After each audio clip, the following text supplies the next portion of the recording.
Good morning, traders. Welcome to NinjaTrader Live. I'm Maggie Lake, filling in for Anthony all week. Joining me, macro strategist Craig Shapiro. Good morning, Craig. Good morning, Maggie. And Blake Morrow, co-founder of Forex Analytics. Good morning, Blake. Good morning, Maggie. Good morning, Craig. Look how good Blake looks for somebody who has a pack of wolves of old Miss Frat Boys living in his house. How are you doing it?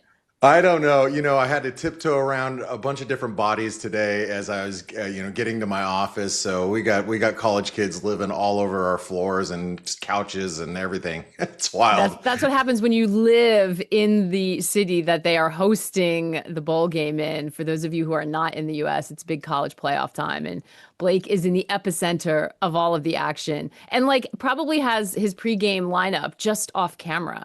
I do. It's gonna be a fun day, but I promise I will tomorrow. I'll have my head on straight, and I'll be even be able to give you a good sideline view and update of what happened during the game. So Of all the action. I love it. Right now, by the way, I think Miami's favored. I just looked at Kalshi, but let's see what happens as we get closer to game time. All right, let's talk about these markets. I know, Blake, as we were discussing yesterday, you sort of plug in the middle of the night and really take a look at what's happening overseas and, through the session to get ready for the US Open. Anything jump out at you from the overnight action? yeah, actually, yeah, it does. All European bourses are a little bit weaker for the most part. I mean, you can see the DAX. DAX actually turned from a pretty key level of resistance after it broke to new all-time highs. You can see as it pushed to new all-time highs, we hit almost 127% extension of a range that had been developed since the second half of 2025. You can see the French markets are still struggling as we approach these highs, but they're down a little. And for the most part, you're just seeing generally weakness. You can look at the Asian markets. The Nikkei was down quite a bit. We've got a little bit of a double top developing there. But that's on the heels of the US markets are also coming under a little bit of pressure as well. As futures are down about a third of a percent. We did. I need to mention that we were talking about at the very beginning of the week on Monday, I believe, that there was just above the highs, there was this long-term 161% extension, Fibonacci extension that we were saying, hey, it looks like we're going to hit new highs, but we might struggle as we get there. And we actually turned right there basically yesterday, and it was on the heels of a lot of headlines that Craig's going to be talking about here in just a moment. Yeah, Craig, I feel like that the folks are still digesting what was a huge amount of news coming out of Washington. And I think it surprised everyone, right? We were on afternoon, some of it coming right before we did afternoon update from President Trump. And it still seems like that's still sort of working its way through. Yeah, markets have been lulled to sleep on Trump headlines for quite some time. We obviously lived with Trump tweets, throughout the entirety of the first term, and then for the first, few months of the second term, and traders on edge about what's he going to say regarding tariffs. And so I think people have forgotten that the president often likes to do things to move markets or move sectors. And so while we were grinding higher through 7,000 yesterday on minis, Trump decided in the afternoon, early afternoon, to come out with two reasonably sized tape bombs. One on housing, where he talked about potentially banning institutional investors from purchasing single-family homes, which is an interesting, dynamic. Clearly, the administration is sensitive to housing, wants to make sure that housing is affordable for new buyers, but also not try to crater the markets and have prices fall too rapidly. And so institutions are often seen as a pretty good scapegoat. And so I think some efforts there maybe to come, and we'll talk to our guest later on this morning, Melanie Wright, about that. She's very deep in the weeds in housing, and so that'll be a great conversation.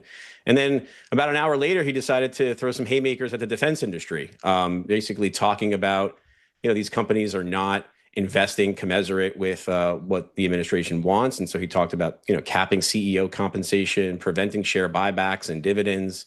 And so just some big headlines from the president. And then after the close, he kind of went a little bit back and said, what I also want to do is I also want to raise the military budget by $500 billion in fiscal 27. And so I don't know, it just seemed like yesterday was a little bit of a transition day for the administration. Sometimes I feel like the president, does these things when he has some market currency to work with. Clearly strong markets have been benefiting him, and he's talked about them, ad nauseum. But when they kind of run counter to the polling data. And we've talked about that too, his concern about, why don't people appreciate what he's been doing? He often comes out and throws some headlines in there and try to arrest those declines. And so I think that yesterday was an interesting reversal day. The fact that the news hit kind of commensurate with, what Blake's talking about, these technical extensions. I don't know, sometimes when the fundamentals and the narrative and the technicals kind of all line up, interesting things happen. And so, certainly we'll, talk more about it, but I thought yesterday was a pretty interesting reversal day. So do you think that he's taking advantage of the sort of the fact that we are at these levels and the relative calm to get in there and shake things up because he's got some room, some cushion to do it? Yeah, I do. I think he's savvy like that. I think he really has an understanding of, what he wants to accomplish and what he wants to do and how much he can really push the narrative in another direction. Now, I think people are very comfortable with this idea that he will taco, right? When volatility gets too high and things get a little bit out of control, he knows how to tampen down elevated volatility expectations. We've seen that before, and people have gotten very used to that dynamic. But there's also been times when he likes to introduce a little bit of volatility, act as a bit of a chaos agent when he feels like he's not getting the respect he wants or the popularity he wants, or in this case, what is he going to do to arrest the polling declines? I mean, the midterms are not that far away. I know we just kind of finished an election, but, in November, and I think he's really concerned that he is going to lose the House, lose some seats in the Senate, and, maybe you have to go through the ordeal of being impeached again. And I don't think he really wants that. And so what could he do now in order to address concerns? He could talk more about affordability. He could try to address some of the needs of the low-end consumer, and he can really talk about some of this military strength, right? That's an area where he continues to, press on. And we have this Venezuela stuff going on, which is, getting more top of mind. The Greenland stuff is in the press. More talk about potential movement in Iran. So these are things that I think he feels like he has control over. And so, yeah, I think sometimes he can feel like he can use the market strength as a way to, enact some more supportive things that he'd like to accomplish. And, he could tolerate a little bit of a drawdown here in equities, maybe reintroduce some volatility in order to try to push some of that agenda into the public narrative. I think that's fascinating. Blake, we're going to have to draw like a Trump Fibonacci line or something when like vol gets too low, because then that raises the prospect of tweets coming on Truth Social. I was going to say, chaos agent. I'm sorry, Craig, I'm going to have to steal that one, but I think you're exactly right. He is market savvy, and he tells people, oh, I don't look at the markets at all. That is complete garbage, in my opinion. He knows exactly where the markets are at. It is his barometer of success. I mean, it was during his first term. It is during his second term. If stocks are at all-time highs, he's successful in his mind. So, but he knows, as you pointed out so correctly, he knows when he can push the envelope, and it's the inverse taco. I mean, you have taco and then you have an inverse taco. He is at the inverse taco mode right now. You got that dollar. What chart do you have up now? Are you looking at Bitcoin? Bitcoin. Yeah, I'm sorry. I'm just kind of flipping through some charts here. So talk to us a little bit about that, because, we've seen weakness there. And there are a couple of narratives where it's unclear which one's driving. Luke talked yesterday about it being the only true fire alarm and maybe sending a signal, concerns about liquidity. There are other narratives, maybe, people a little bit worried about some sales coming from Venezuela. I think that's early and very speculative, by the way. But what are you seeing there in terms of price action? I mean, price action, it's bearish. I mean, let's face it. And I think Luke's way he frames the outlook or how Bitcoin you're right. It is the last true fire alarm. And this is where all the bulls are at. I mean, you think about like all the narratives, the other financial news, mainstream news, financial outlets, they parade around bulls all day long, selling this narrative that things are very bullish. I don't want to start throwing out names out here, but you have some very, very bullish known bulls that are very long crypto names. But more importantly, they were getting extremely bullish in the early part of 2024 and second half of 2025. I keep forgetting which year we're in. We're in 2026. This is last year. Everybody's getting really bullish, these crypto names, and right now they are under pressure and they look bearish. And if they start breaking down, price action suggests here that, if we're not able to get above 100,000 in Bitcoin soon, we're probably going to be testing that 7,000 level. And, you take companies like, MSTR that are, being pulled out of the S&P 500. I mean, there's a lot of, what do we call it, Craig, when we talked a couple of weeks ago, LIFO. Yeah, the LIFO dynamic, right? We have Yeah. institutional, when institutions kind of come into the sector and, they're expecting certain things, they don't, if it's not working, they're going to sell, right? This is not just a HODL community anymore, right? I mean, you have professional investors who have expectations about what the asset class should deliver, and it's not delivering it. And so, to the extent that it's, I think it is indicative of maybe not as much liquidity coming into the system as people think. So, it's definitely some concerning price action. I think I'm as I'm listening to you talk, I think one of the things that's going to be challenging, or something that is going to practice that we're all going to have to work on this year, is that everyone, especially listening and in this audience, is trading, right? So sort of short term, focusing on levels. And someone said this is a year of levels, not just narratives, but you have to have some framework. So holding both of those things together. So you're talking about the price action in Bitcoin and the institutional action. And as you all know, I'm on Substack, and I'm having and seeing very different kinds of conversations there, but they're longer term, right? They're more structural. And I'll restack a really great piece Jordy Visser did on it, which is like, now I'm trying to think, okay, everything he makes sense about Bitcoin, but then you look at this price action and it's very different. And I think the same thing with your comments on Trump, Craig. We have some people commenting in the chat. There's going to be all of this news breaking. There's going to be knee-jerk price reactions. But then this march into the midterms, I think it's going to be really hard to kind of gaslight voters about what you want them to do. And so, like, as that continues, where is that trending? Normally, maybe we wouldn't pay attention to politics. This year, we might have to. So, how do we marry that with the short-term trading signals we're getting? I think that's going to be some sort of a common theme that we're going to have to talk about.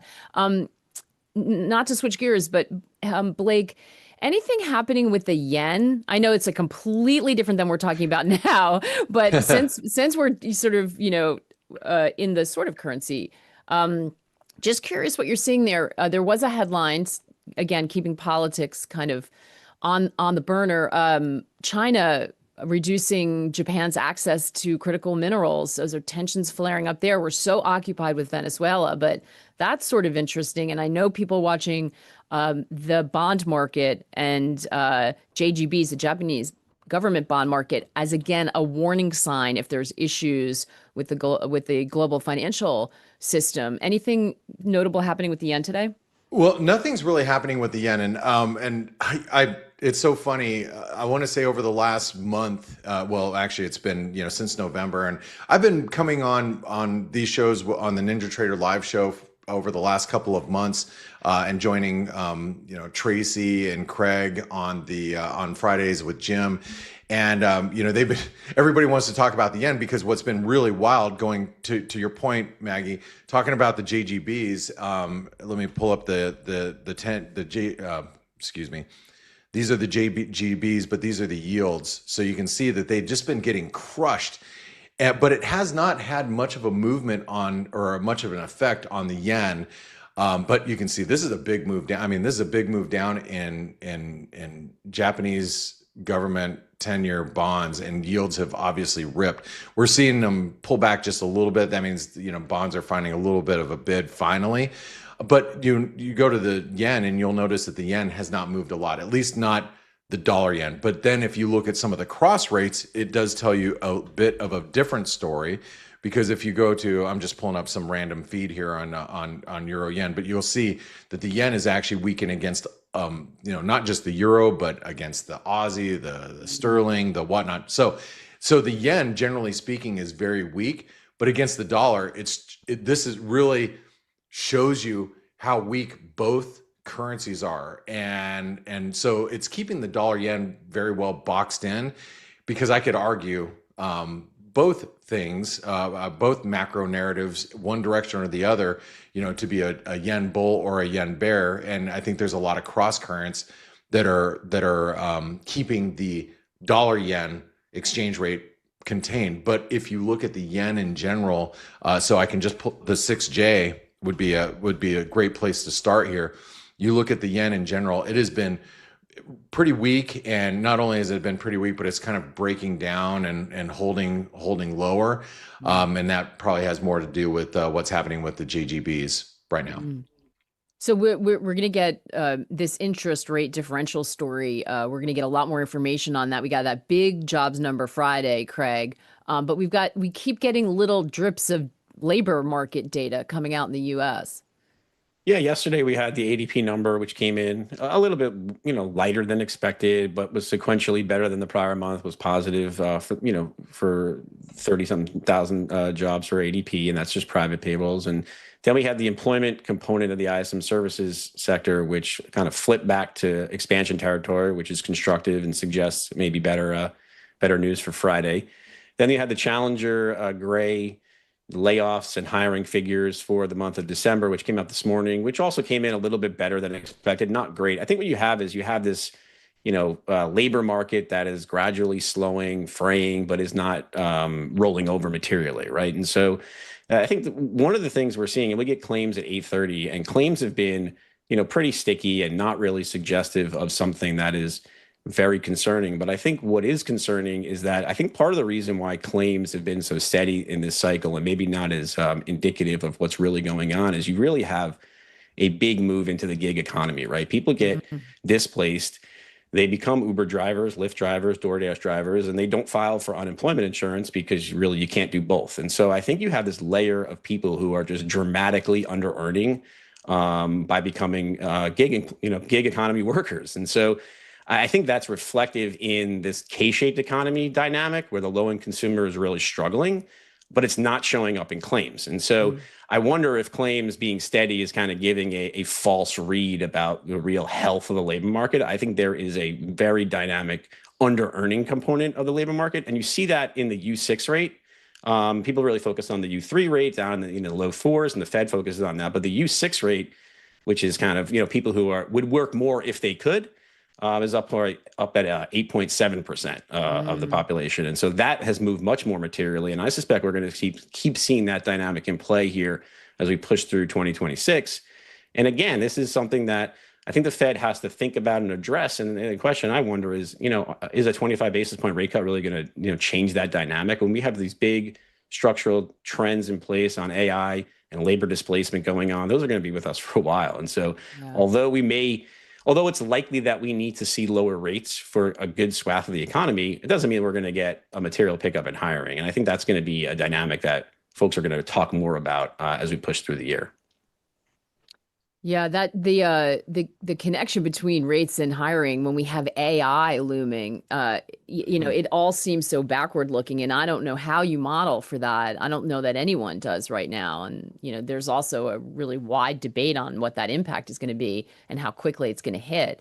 I think that's also why you see, even if you're working, there's a lot of anxiety, and so there's a disconnect with sentiment, right? It's not anymore like, oh, I have a job, I have a paycheck, I feel good. We didn't talk about yesterday is it didn't cross, but somebody raised the prospect to me that in this Trump now, if he's turning his focus domestically, do we start seeing news about just direct payments to people? We saw the military payment over Christmas break. Do we see more of that, and what does that mean for the bond market? Blake, how this range is super tight that we have the 10-year in, isn't it? Oh, so tight. It's so tight. It's aching to break out. And how come I have this sneaky suspicion we are breaking out or breaking down in yields come Friday? I know everybody's waiting for Friday. We are going to get the jobs report, but then we're going to get the opinion day Supreme Court opinion or possible decision. And I have a suspicion that the yields are going to move and they're going to break higher or lower. We're going to see some sort of breakout. But man, this is, as you pointed out, Maggie, really, really tight here, really tight, aching to move. And this is going to be maybe that lever that kind of pulls the market in one direction or another. I think that's what people are hoping, right? Because it seems like we've been waiting for the breakout. Craig, earlier in the chat, somebody mentioned commodities. I mean, it feels like, given what we've seen happening with gold and silver, we'd be remiss not to bring it up. And I know people have been tactically trading those. But we do have a commodity rebalance, right? I know you had flagged it earlier, either earlier in the week or late last year. But is that sort of impacting some? Because we've seen metals pull back the last couple of sessions. Yeah, I suspect there's a little bit of dynamic in play there with some metals, precious metals for sale into this GSCI rebalance, which takes place, starting today over the course of the next, next 5 days or so. It's not massive flows, but there are,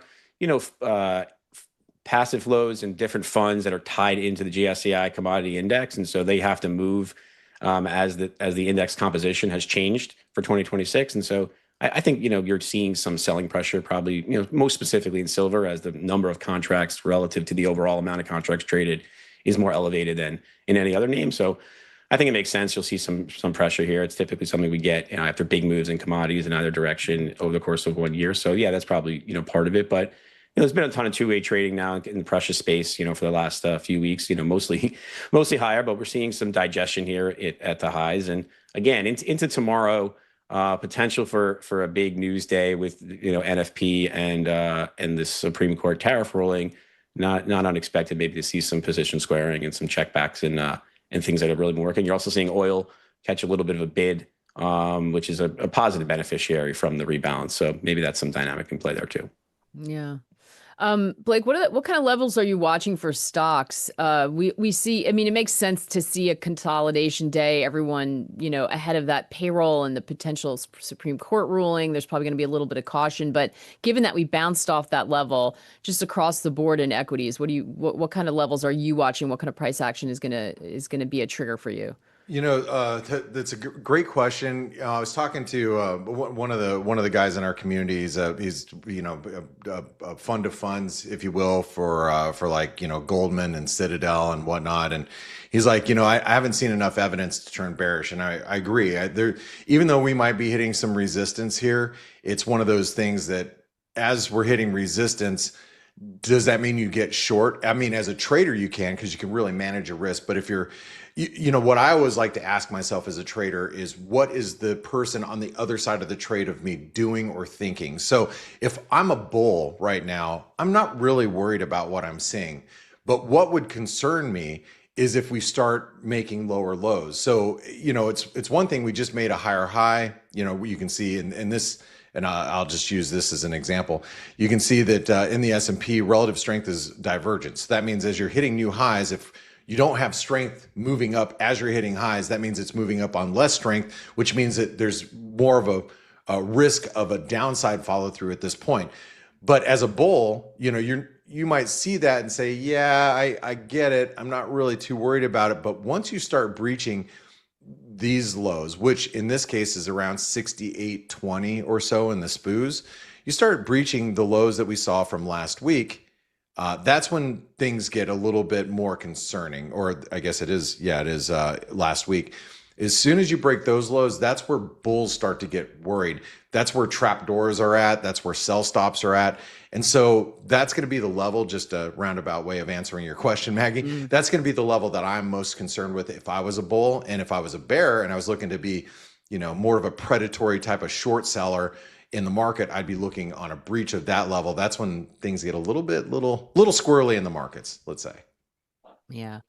I love everybody so plugged in the chat. If you're listening and you're not a subscriber, that means you're not able to be in the chat. So please subscribe and join the great conversation. We know we're going to have farm up in a little bit. So if there's anything particular chart wise or for Blake that you want us to take a look at, just drop it in there and we'll be happy to do so. So Craig, what are you going to be watching for today? I know, we had seen a little bit of a rotation that looked like it had reversed. You mentioned the defense stocks took a dive yesterday, but then they reversed, saying there's more military spending. We're kind of yo-yoing back and forth here. What's sort of top of mind for you? Yeah, and we will get some data at 8:30, so we'll address that live. Claims come in at 8:30. First one of the year, and then we get some other data, wholesale inventories, trade, and inflation expectations from the New York Fed at 11. So these are kind of C graded inflation and labor data, but important nonetheless. But yeah, I think what we've seen so far, and I know I used the term sloppy early in the week, and I kind of regret it. But what I meant by that is we've seen a lot of dispersion under the hood sector wise every day, and it's really flipped various days. On Monday, energy really outperformed and defensives were very weak. And then on Tuesday, IWMs and small caps and pro-cyclical names really did well, and tech underperformed. And then yesterday, you had to flip back from value into growth, right? So it seems like what we have algos gone wild, right? We have flows coming into the markets. We have people who are establishing positions to start the year. Vol has been very contained, so systematic releveraging is going on. That kind of goes into the indices. And then you have a headline that comes into one sector or one name that leads to an outsized move. And so then that capital gets redeployed and reallocated into another area. And so I think we have that dynamic in play right now as vol has continued to come down. But I think as we kind of push through into Friday, and certainly next week is expiry, and then past that, we get into earnings season, right? And so, this dispersion that we have will likely to continue, and it'll be idiosyncratic. Companies that do well will outperform if they beat expectations, but we'll have to watch. If they blow numbers out and the stocks react negatively, then that's telling too. And so I think what we have is this, early in the year kind of dynamic in play. And, but now it's, we're a week in now, earnings are coming. It's time to really get in the seat and figure out what's going to work, what's not going to work, what sectors are bid, where is earnings momentum coming, and we'll learn a lot more about that through the coming weeks through earnings season. Yeah, in the Blake in the chat, Nomac just wrote, VIX has been quietly rising at 17% off the Christmas Eve low. Yeah, I think it's been happening, I guess, slowly. So I'm surprised by that. Yeah, I just had that chart up, and let me pull it back up. VIX is, you're right, it is quietly. Our viewer is correct. It's quietly been drifting higher, not to levels where you start getting above 20. That's where everybody's ears really start to perk up. Once you start getting above 20. But yeah, it is quietly making some moves off the lows. I'm glad you brought this up though, Maggie, or our viewers did. In the FX market, we are seeing signs of concern, and we can see that by using cross rate analysis. And one of the best cross rate markets we can look at is like Euro crosses. So for example, you take the Euro Aussie. The Euro Aussie is a pair that I think that, and I'm just going to pull up, let's see if I can pull up this on Kraken here. You can see how we bounced pretty aggressively. What we bounced off of was some really critical, like horizontal type of support here. But because we did, when the Euro starts, whoops, that's the wrong thing. Here we go. When the Euro catches a bid above like commodity currencies, that's usually a sign of risk aversion, or people are getting a little bit more defensive. So when you're looking at equity markets, you can say, you can see that you're coming out of growth and going into utilities, and you look at different things to identify this. In the currency market, we do a lot the same, but we look at some cross rates. Euro Aussie is one of them. Euro sterling, when you see the euro outpace the sterling, that is another example of when you will see that type of dynamic. And we are seeing a tick up in some of these euro crosses, which again, raises concerns as we're at elevated levels in equities. So those are kind of the warning signs that I'm looking at as well.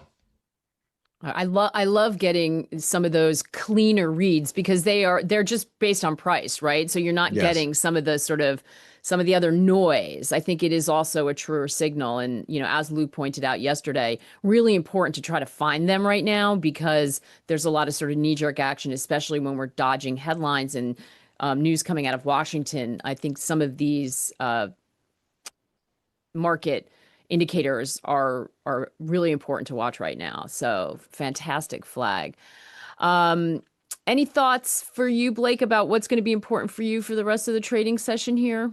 Well, I think today is going to be all about consolidation. As Craig was pointing out, there is the weekly unemployment claims, but the gig economy, it's made it almost, I want to say, useless. Everybody's like, well, once you see weekly unemployment claims breach like 250, 260, it's like, are we even going to see that? I guess things could get worse. They always can get worse, but are we going to see much of a move from where we're at right now? So even though it's the clearest picture that we can see on a for our employment picture on a weekly basis. I don't know if it's going to give us a lot of guidance today, but I do think that the market is going to be consolidating ahead of tomorrow's jobs report, because everybody's going to be focused on, the headline number, the unemployment rate, and also the Supreme Court decision. So, whatever you see, this is a market that I would not be chasing into momentum today in either direction. And we just had the claims number came in at 208,000 versus 212 expected, and 199 last week, which was lower because of the holidays. And this one is also kind of low because of the holidays and way they formed. Interesting, continuing claims ticked up to 1.914 million versus 1.9 million expected, which is interesting because that's a week delayed from the claims. And so that data point reflects the week during Christmas, when we actually saw a decent drop in claims. So actually we saw a pickup in continuing claims the week of Christmas. So just interesting divergence there.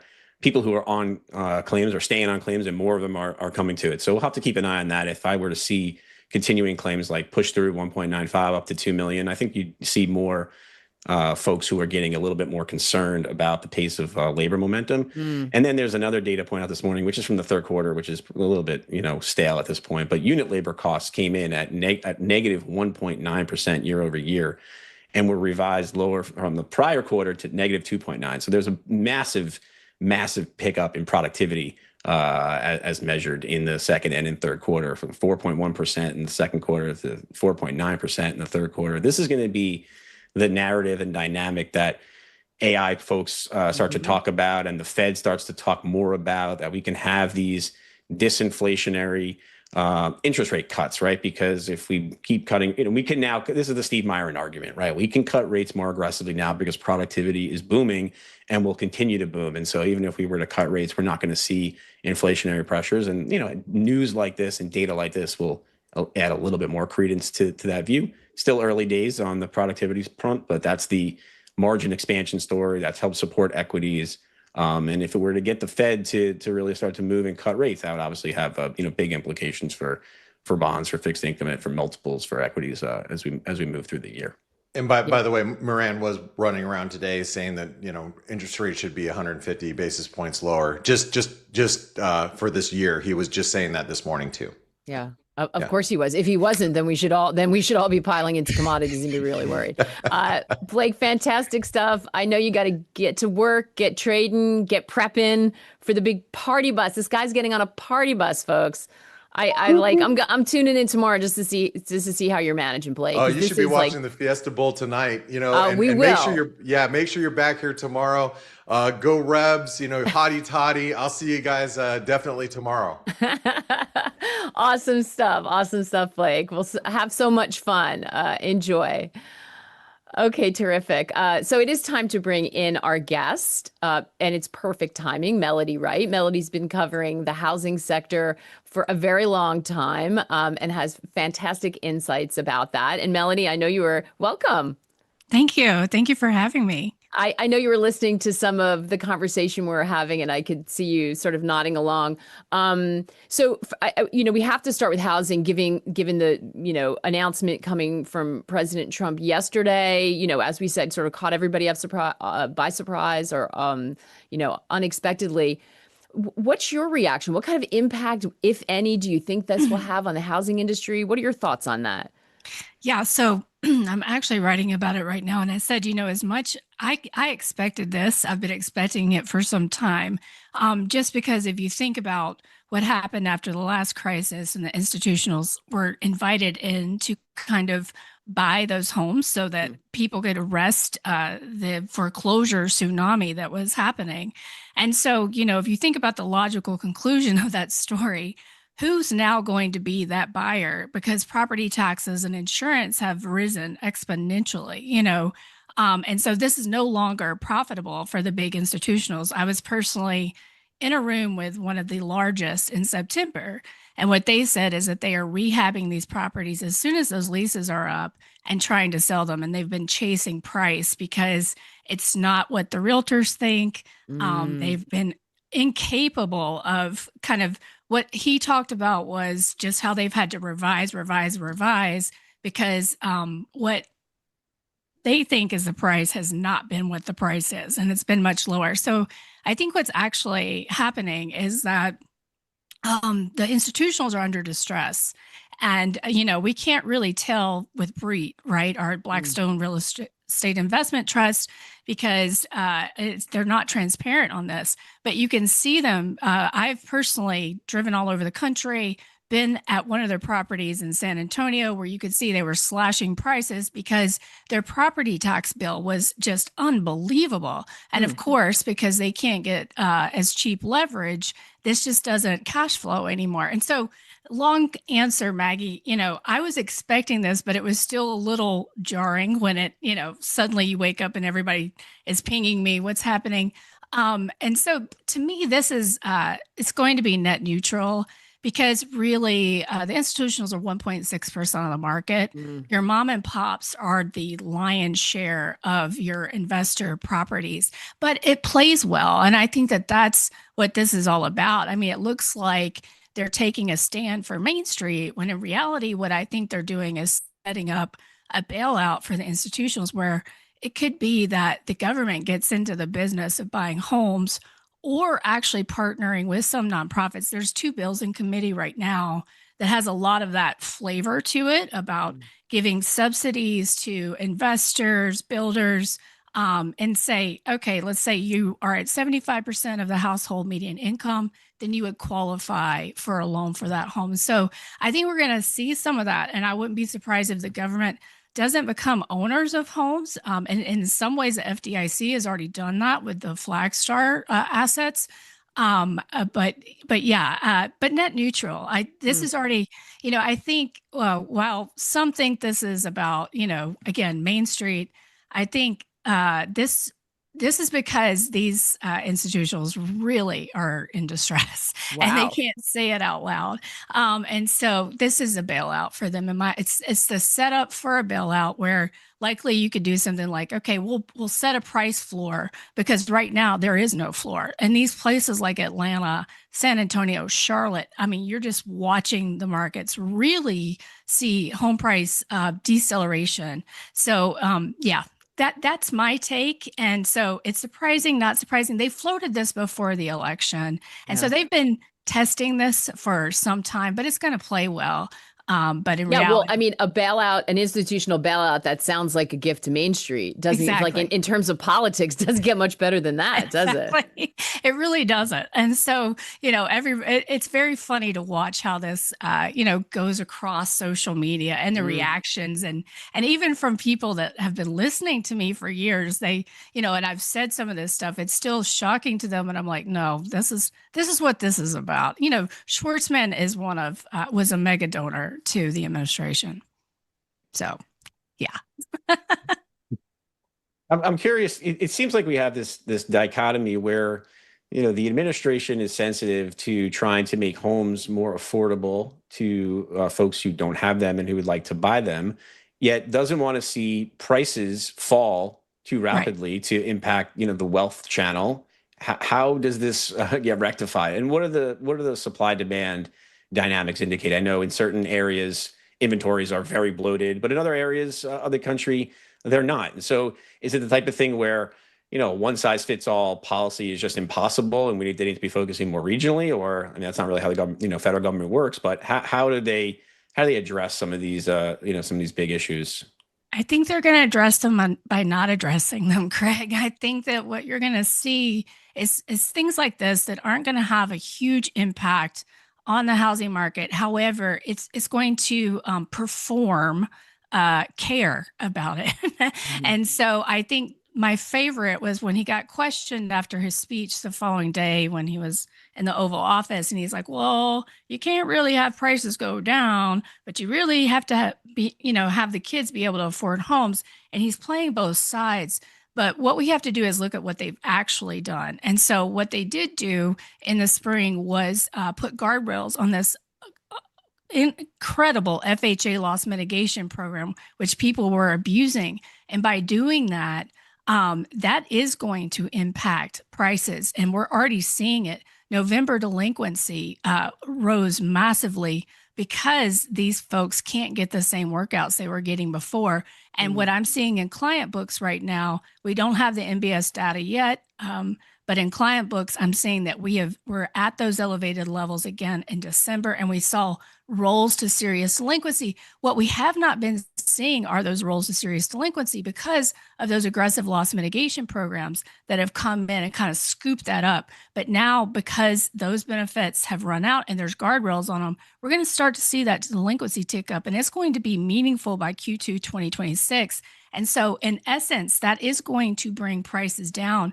And so, I think what might happen is there's a lot of things like we're really trying 50-year mortgage, we'll kick those institutionals out. All this stuff is going to be spaghetti at the wall that really doesn't have a massive impact. I think they're going to let it play out. And when it plays out, to your question, Craig, about supply and demand, what most aren't considering is the silver tsunami that's coming. And so in those areas, like in the Northeast, which by the way is only 13% of the housing market, you've got a real demographic problem. And you've got a lot of like rental, so let's take Boston, for instance, very low owner occupancy. Well, who owns those homes? The mom and pops that we just talked about.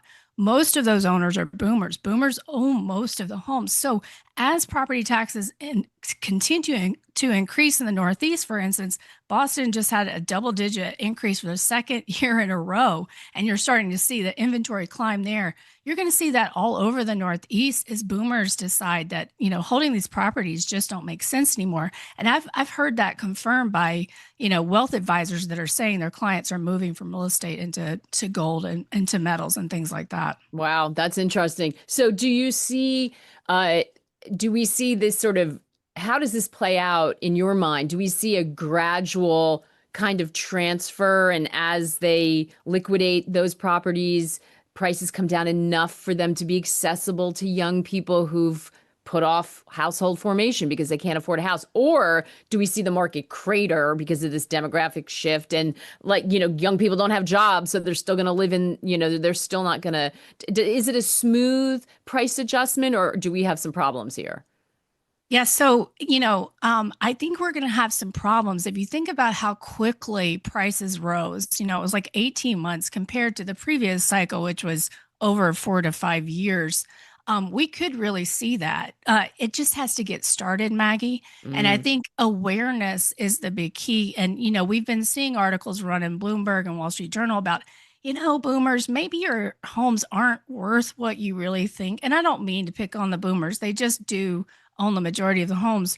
And so I think you've got some loosening in the narrative out there, that where boomers are because they only watch mainstream media. And so they still think that inventory is low. And what they did over the summer is called rage delist. When they couldn't get a price that they wanted, they just took that property off the market. And so spring is going to be, in my opinion, could get really disorderly, Maggie. So I wish I had a crystal ball. I wish I could tell you. I think that this has a higher probability of getting disorderly than that kind of smooth, 5-year even decline. And kind of similar to the last cycle where, 1 year we had a 12% drop, and then it kind of just kept, going down until it bottomed in 2012 because those institutionals came in and bought up all those homes. That's fascinating. And that's going to be really important because, unlocking that equity that you think you have in your home, or that paper wealth you believe you have, has been a really important part of consumer psychology in the upper part of the K. So if that everyone starts to rush for the exit, that does kind of suggest a sort of messy situation. Yeah, and a problem potentially for politicians. Absolutely. And you can see that in consumer sentiment, right? You can see that the top of the K is also coming down in terms of sentiment. And so and they're getting hurt on certain investments. Like a lot of these doctors and dentists were like limited partners in these multifamily deals that they're not getting any money on now. They've lost all their money. So I think more and more as these sort of things come out, there's a lot of bezel in the system. There's a lot of fraud. And so as folks realize they don't have that money, they don't have that equity, you're right. I think it's going to have a massive impact on consumption. Oh gosh. I mean, listen, we're here to tell everybody about the risks, and and if you're holding extra real estate, you may want to pay attention. But really important to unpack this and emphasize this, Melody. And this is where you do such good work, having boots on the ground and sort of really digging in and looking at all these different geographies. Every time someone's on, I say this, I feel like we just got started. But it was fantastic to catch up with you. We had a bunch of people asking where they can find you, and we put your X handle in there. It's at M3_Melody, and she's on Substack as well. So go check out all her work. And Melody, thank you so much, and we hope to see you again soon. Absolutely. Thank you so much for having me. Thanks. Craig, that I think layers another sort of uncertainty, but it was super interesting what she said, and I don't think it's out there in the mainstream as much as it should be.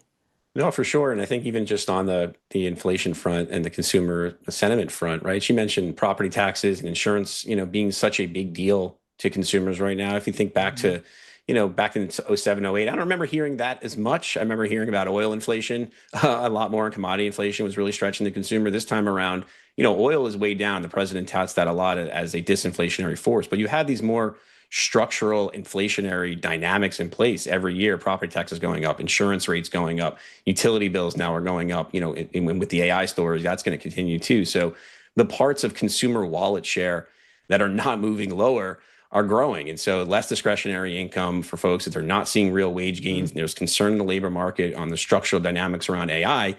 That's why the lower part of the K keeps getting bigger.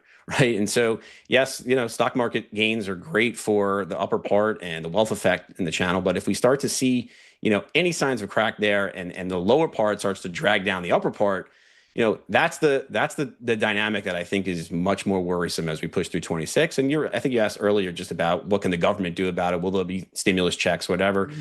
The tolerance for that is not great right now, right? We're even close to, we may shut the government down again at the end of this month. So, there's not a lot of political will to really give people a lot more money right now. And particularly with the S&P at the all-time highs, I think there's no tolerance for it. But if we got, some asset price correction and some loosening there, then maybe that's what the answer will be. That's the administration will be focused on. Yeah. I mean, there might not be tolerance in the bond market, but show me a politician who doesn't want to win re-election by giving money away. And, Sure. that's where the tension's going to be, right? And I think that's what people are worried about for the bond market. But really, really interesting threads that we're going to pay attention to. All right. Awesome stuff. Craig, I'll see you later this afternoon. Sounds good. Thanks, Maggie. Just to bring everybody up to date, as you all know better than I do, we've got a little bit of a weakness in equity futures. Bonds are just really in a range waiting for that jobs report. We do have some gold a little bit under pressure, and some of the metals on some commodity rebalancing. But let's get to the man himself. Time to bring in Farm for some tape talk. Hey, Farm, what are you looking at today? Good morning. Yeah, what's been the hot topic this morning?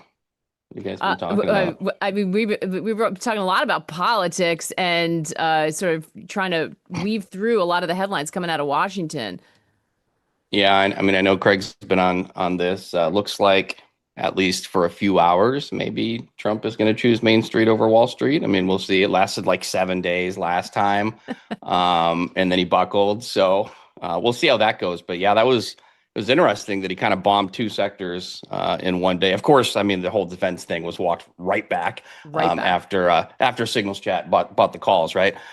So yeah, interesting. We will see. Regardless, doesn't matter to me. Technicals are what is most important. And we talked yesterday about the potential for that failed break of 69.94, and we got that, right? So I did not predict that. I did not call that. That's for the LARPers on X with 200,000 followers that have never traded a dollar of their own money in their lives. But we prepare, right? We prepare for that potential situation and understand how to react and then know what the risks are. And we talked a little bit yesterday about, what would need to happen then from there in order for sort of more meaningfully bearish things to occur. And the first thing is really that the prior day low has to be taken, which we have overnight, but we haven't traded a single minute of cash. We could just rip wrap back up and on a cash hour basis, never take out yesterday's low. That's entirely possible here. But if we do take out or open below yesterday's low, then formation of some kind of multi-day balance, and really this 36 to 42 was my major target for today on the short side, and we've already hit that. Do we revisit that during cash? We'll see. Maybe we could come down to 32, maybe push through Monday's low just a little bit and form, again, some kind of a multi-day range here. And then it would be a break of that then to the downside. But like for now, we still haven't taken out a prior day's low on a cash hour basis and found any traction lower on a cash hour basis. So, if we do open below yesterday's low, then it's a question of like, is it a gap down buy and we just rip right back through range, or is it a gap down and go? And so that's going to be the big question. This 36 to 42, I really feel like on ES is going to be critical. And then from there, and you can carry this forward because this will not likely happen this week. Mentioned yesterday that I believe this could be the formation of a multi-week range, sort of within that multi-month range, and you would not want to see last week's low taken out. And that would, to me, give me honestly a pretty high level of confidence that we are coming back to November's low. So that's your risk if you're long up here on this failed break to a new all-time high. So that's a look above and fail of a 3-month balance range. To me, some other traders have not characterized it as a 3-month balance, and I think that's fine. There's different ways to do it. But that to me is the risk. I am short. I am going to assume that it is a look above and fail of a 3-month balance, and I will trade this long all day long against that short, swing short. I am completely fine with that, being able to trade this both ways. So again, for today, we did have a downward spike yesterday, which just means new low of day was made in the last 30-minute period. That was right within this 67 to 69 range. You can see it has remained offered all night. Overnight high basically sitting right there. And then if you just look left at kind of this like 42 to like 62 range, this was from last week. I mean, it basically, we found a home in there.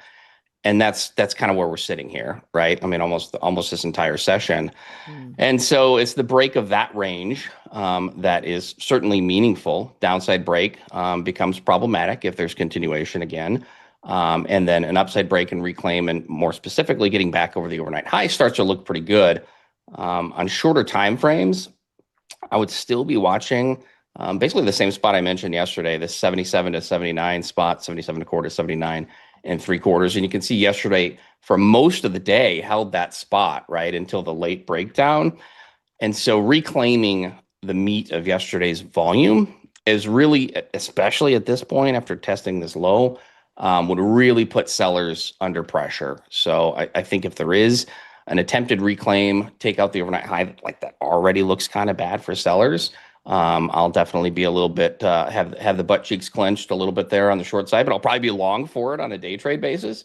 I suppose if this was defended 77, 79, call it 80 if you want, was defended from below, we could potentially crack back down below yesterday's spike, yesterday's low. But honestly, I don't think you want to see that if you're a seller. I think you want to see this 60, 62 range end up being, effectively the high moving forward for the rest of the day on me. So that's kind of the risks there on ES. We're a long way away from like November's low. But to me, it's always important to understand like the potential sequence that's in play, what it would take to negate that, which for me now would be sort of getting back above, that 69.80 spot is the first step in doing so.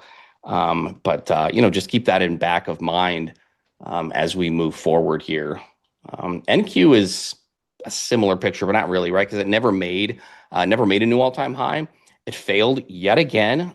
There is an RTH gap, which just means that regular trading hours did not trade here between, I forget which day it was, but 26.015 half low. And then I think that the next highest high was 893 half. We sort of traded into that gap a few times and have just consistently found sellers. We talked about, the high 800s, 900s just have been continually nasty.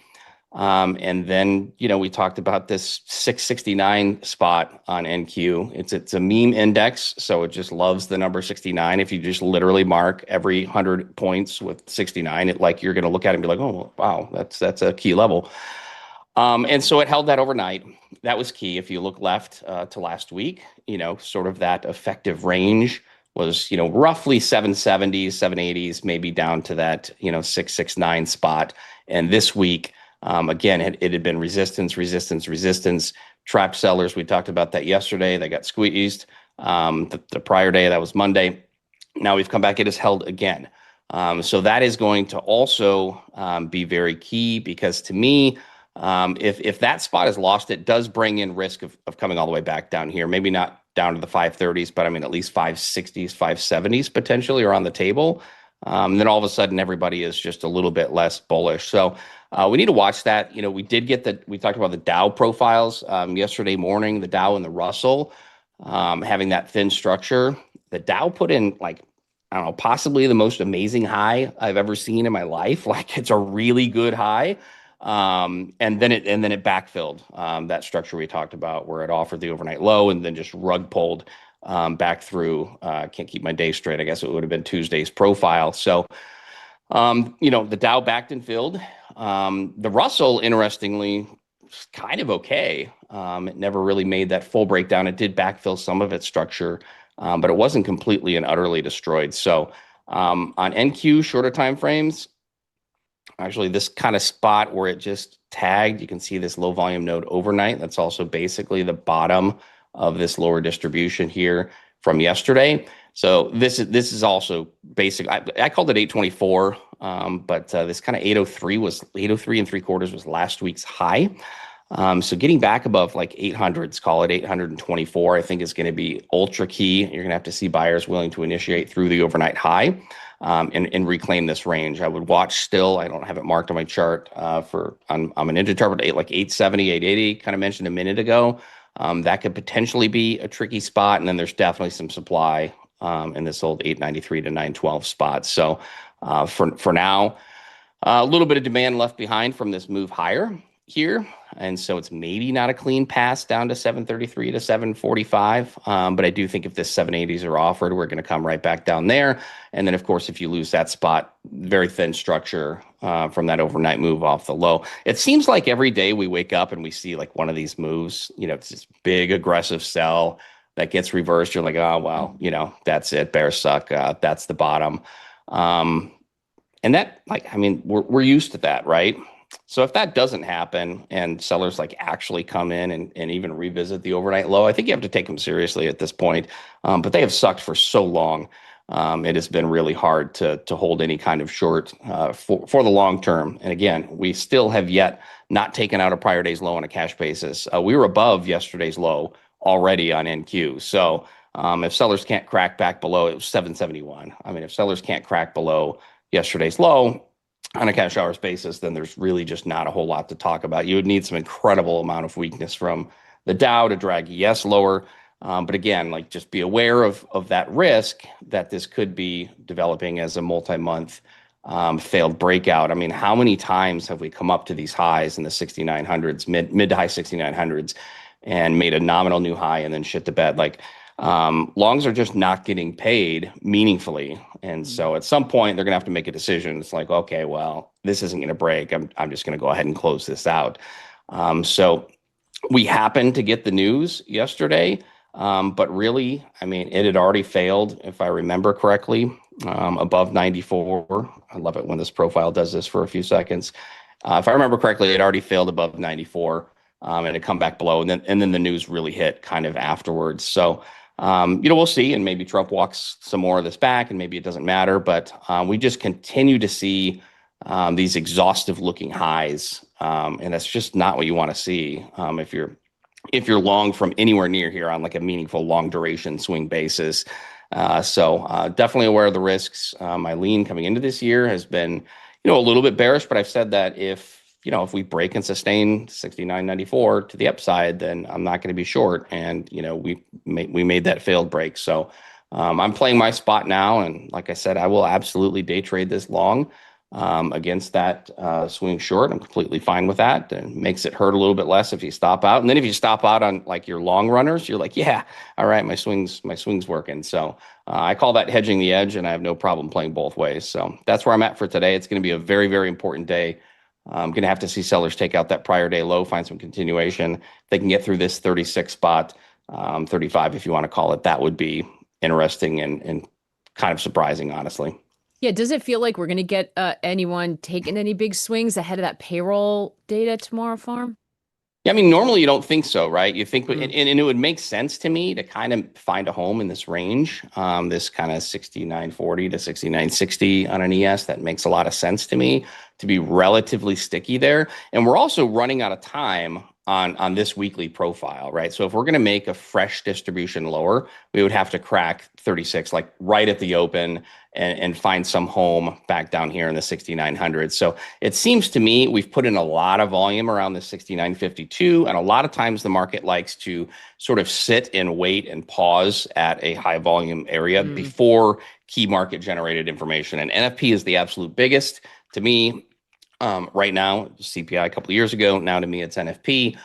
So it makes a lot of sense for it to generally find a home rotating around this 69.52, which has put in a lot of volume over the last month or so. So yeah, if we get a move before that, I would say we risk snapbacks to that, right? So if there's no, I don't know, extensive volume build down here below the 36s, you're going to risk a snapback rally to at least 52, I would say. All right, we'll see what happens ahead of it. Farm, thanks so much. Welcome. Have a great day. Okay, let's get ready to trade the open with Jack and Nick. I almost combined them into one.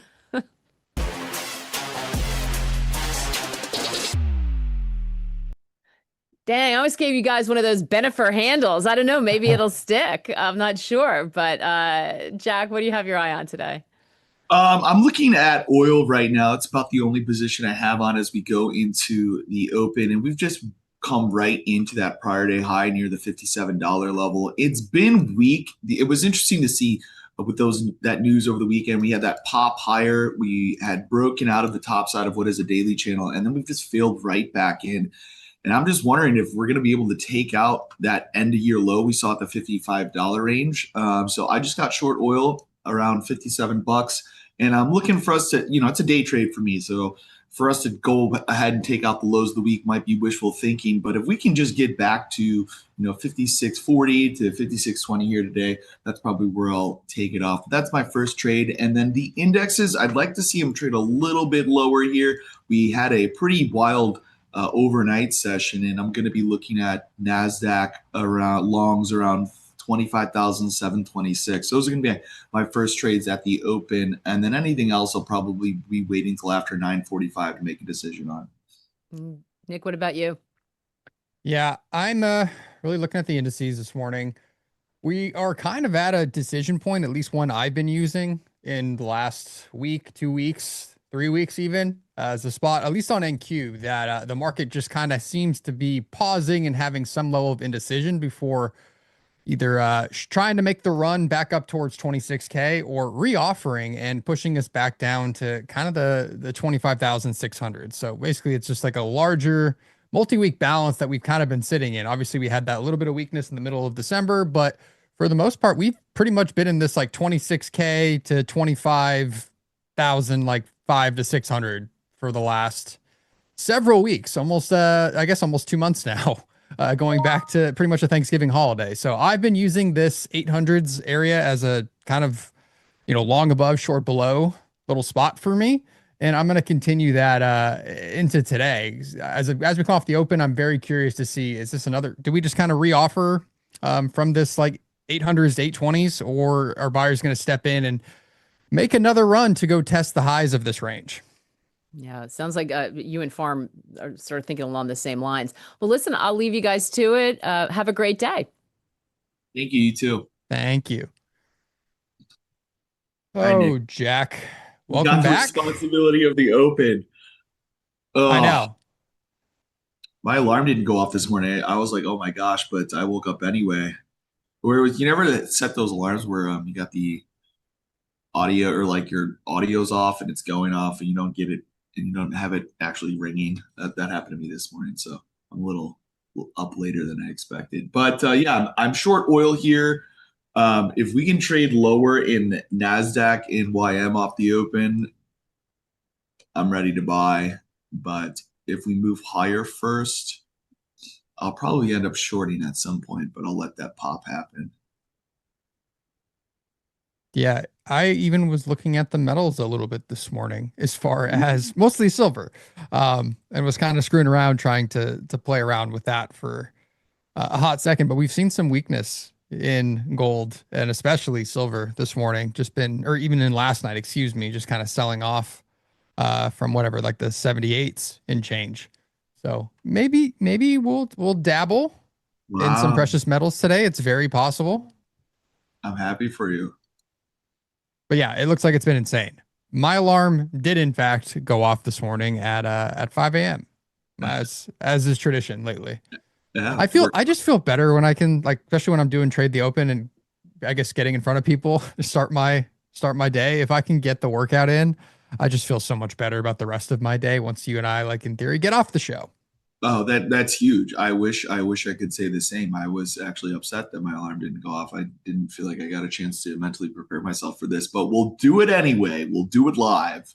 Yeah, screw it. We'll do it live. I've felt some of my best trading days. I feel like I've randomly had where it's just like you roll out, you're not really prepped, but then you just take a decent setup that you start to see. There's no bias. You're not you just kind of come in raw as a trader and just take it in real time.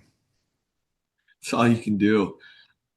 Yeah, gold has been weak here, so I don't know. I got a level down to near 4,400. If we get down there, I feel like I've missed my short opportunity this morning, which I would have liked to take around, of course, 44.40, 44.45 area, which we came just almost to, is just the midpoint for the day from the open of today's session, the Asian session last night.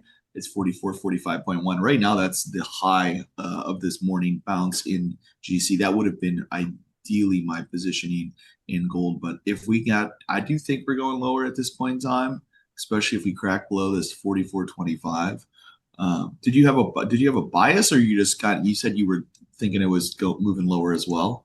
Yeah, that was kind of my bias looking at it a little bit last night. Bias, wrong word, but just looked like the momentum kind of was drying up there.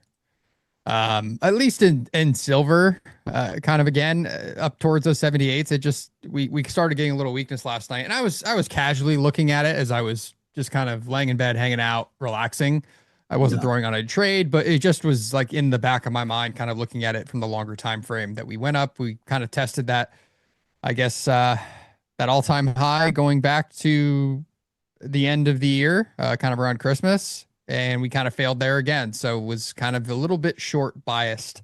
But yeah, it's coming into a spot where I could very much see it chopping, consolidating for a little bit down here towards the 73.50s, at least in silver. But I don't know. I haven't watched it enough in real time intraday to feel a lot of confidence yet, but I'm starting to get more comfortable as I've been paying attention, at least this week, finally. Yeah. But yeah, the indices are still my first love. Let's be serious. I'm going to end up trading NQ all day. Yeah, well, I think we're going to have a pretty good session here. Chat, how is everybody doing? Good morning, good morning, good morning.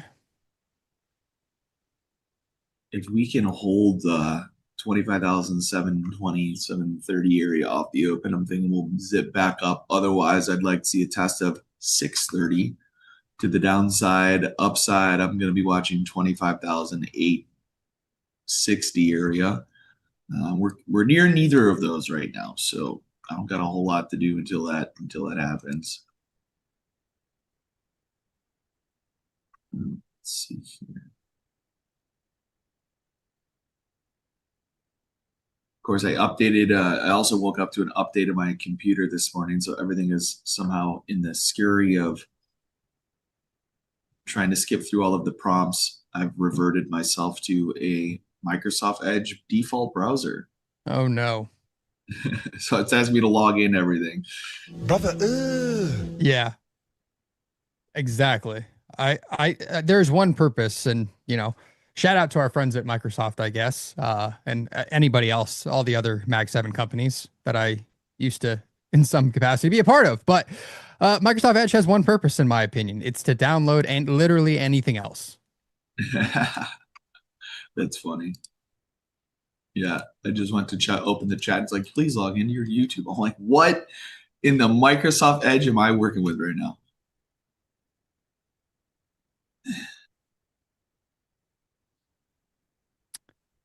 Do you ever fill out the bias thing on your Outlook for the NinjaTrader chat? Wait, fill out what? You know when you go to the NinjaTrader chat on the YouTube and it's like, what is your bias for the day? Bullish. Oh yeah. Like this is a really bright screen. Here we go. Now I got the chat up. Yeah, so I'll just pop up oil here, bring out a higher time frame. We're right up we're right up on this prior day high here in CL, and we were rejected from it. We have had some pretty strong momentum all the way since, like, I don't know, 3 o'clock last night. But if we can revert that, I just figured this was a good positioning place. This is where we broke down here. I believe that was Sunday. Wait, what day was that? Can't see. But we started breaking down, retested. This is the second test. And if we can break down, I'm looking for the bottom of the range here. So that's where I'm coming up with my trade idea here in CL. But I really need to see us get below a 56.70 to get comfort, or at least below this expansionary bar here. We had it at 845, but only time will tell. I can probably tighten my stop up just above that high here shortly. But that is my positioning there. This expansionary bar we had at 835, right up into that high. And then we're just kind of leaking back down. If we can crack through that, I think we're going to start bringing some sellers in. Buyers have been in control for quite some time, on the shorter time frame at least, but they're running into that higher time frame resistance. And I'm just looking for that to reverse this market lower here today. No relation to Tim Gleason. I don't think anybody in my family is a professional athlete. That'd be cool, though. I wish. Yeah, I am actually Jackie Gleason reincarnated from the Honeymooners.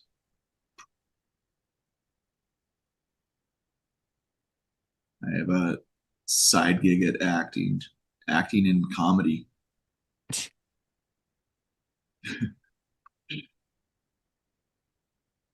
Let's see here. I did a little trading in the NQ during the Asian session. I did catch that short for about 80 some points last night. Really? Yeah. Nice. We were, the way we closed, I was like, well, we're probably dipping lower. I actually had deeper targets, but I was like, I didn't want to. Anytime I'm trading overnight, I have no ability to manage that position just because sleeping. So I'm like, I don't want to be too greedy. I was able to just move my stop to break even once we started breaking down at like 9:30, and let it go. That's what I tend to do. Like if I am trading the overnight, like I'll throw a stop break even, I guess. But I feel like every time I wake up and it's a scratch. Like anytime I've done that recently, like in the last year, I would say it always seems to just scratch me. And it's like, this is why I don't like trading it when I can't watch it, because I like to exit based on what I'm seeing sometimes versus like, yeah, this is a level that I think it's going to respect and I'm going to wake up rich. Like it just never seems to happen. I'm going to wake up and I'm not going to have to trade. Yeah. I love that though. When you hear profit target overnight and you're just like, you know what, do I even need to trade today? Like I hit my like daily profit target. So exactly. But yeah, it takes certain market conditions for me to like want to trade overnight. Typically a very aggressive move in a close. It's just going to get that continuation, which is kind of what I was looking at here. And I'll just review my thought process. Oh, that is not the NASDAQ. Go to 15-minute chart. But yeah, this right here, let's see, this consolidation. So, this is me and Nick getting on. This is Nick increasing the volatility. Yesterday, he hit that volatility button. He was just like, he has a scroll wheel on his desk to increase his volatility. So if we're ever stuck in range, just ask him to hit it. And once Nick hit that, we started breaking down, and there is what I call the extension, which I just use the Fibonacci retracement tool. But when we get a really large breakdown here, I'll just draw that low to low. And you can see we started selling off at what is the 38% retrace of that move, and we've got rejected. This was during the RTH or right into close, and then we had the open here within 10 minutes. We're getting rejected again, and then once we started getting this retest here, I thought we could put a definitive stop above highs kind of situation, and then finally you started getting that push rollover down into these targets.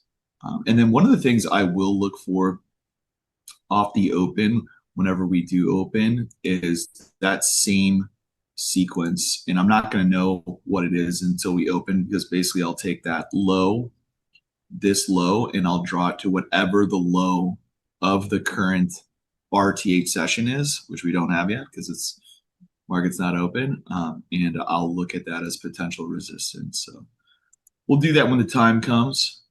But that was my little thesis there, looking for that breakdown. When you hold a low to low sequence like that and like for quite some time, once you start breaking down, those targets are pretty good places to aim. But this support level I have here was about where I covered last night, and that 25,726 level is just something that I'm anticipating to come in. And it was also Wednesday's overnight low there as well. So we'll see if it does. If it happens in the first 5 minutes, I will be canceling that order.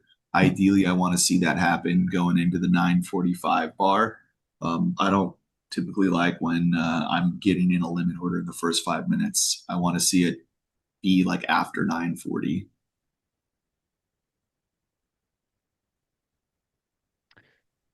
So yeah, that's what I got. Yeah.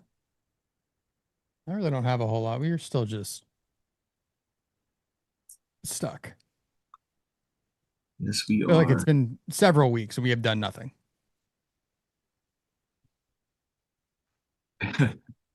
Yeah, I know. I will say it though. I'm going to say it. It reminds me kind of last January. Wish I had that good of a memory. It was just like the consolidation near the all-time highs, at least in yes, like we just we make a new all-time high, but we're not really like giving you the old FU, like punch in the face move, like breaking out of all of this balance. And the longer we kind of linger here just makes me feel like, I mean, anything just gives somebody a reason to sell, apparently, up at these highs. But I don't know. That didn't happen until Valentine's Day ish last year. Yes, I remember the ES. I remember the date on the daily chart. The ES was making new all-time highs, and the Nasdaq was not into the 2025 year. We had that divergence between the indexes, and then we had tariffs. Yep. Which who knows what we got this year? It was only a year ago. I tell you what, I love sellouts because they create great rallies. Yeah. I mean, it's just more fun, creates volatility, gives us the range expansion, gives us more like more of a two-way tape. So for a day trader, it's just a lot of fun. Yeah.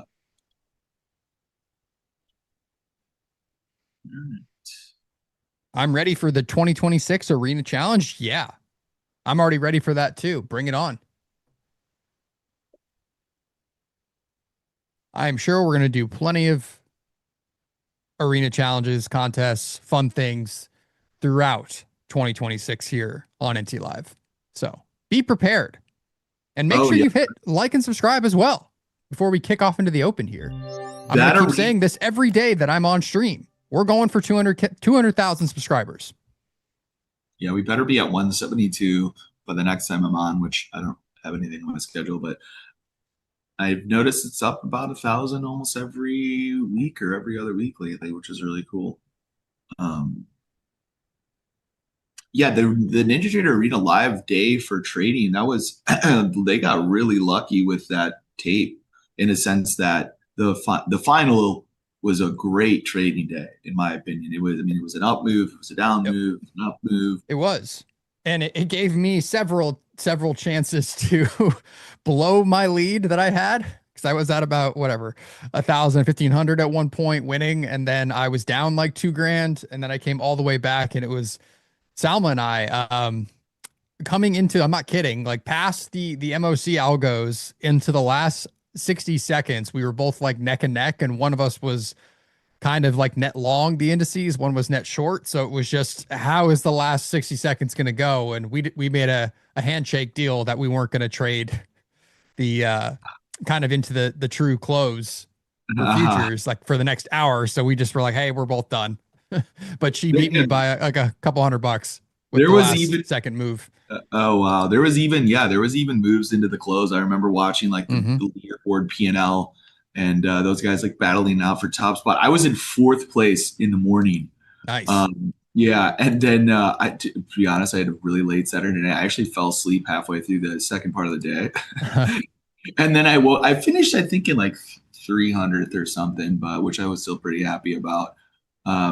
But yeah, that either way, that was a great trading day, and I hope whatever day they do it next, I hope they get that lucky because I do know one of those Mondays that people had, you know.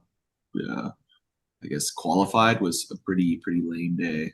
Somebody Yeah. asked me if I still have copper. If I still had copper, I would have no reasonable risk metrics. I do not still have copper. I cut that shortly after I was in it yesterday because it started, went my way and then it started not moving my way and it is down 2% today. So I don't think I will ever hold a futures contract down 2%.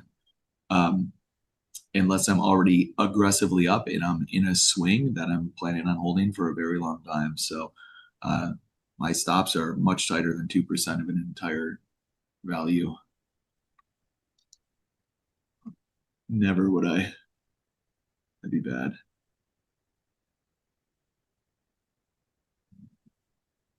Yeah, but what was kind of amazing is those guys that were continued up in first and third and whatever, they basically hit every move. Like there wasn't, I was looking at their P&L, like trying to calculate like the amount of points they would have had to have gotten, and it was every down move they were right, every up move they were right, and back and forth to have achieved the results, which is hats off to them. Those guys, incredible. Yeah, it's like you need a little bit of luck on your side, and your timing just has to be like very, very crisp. Otherwise, you have situations like me where you get, $1,000 P&L swings, and just can move around like that because you just are holding it a smidge too long. Just slightly mistiming things can make a huge difference. But the old Uno reverse card on some of those days is the way to win it, apparently.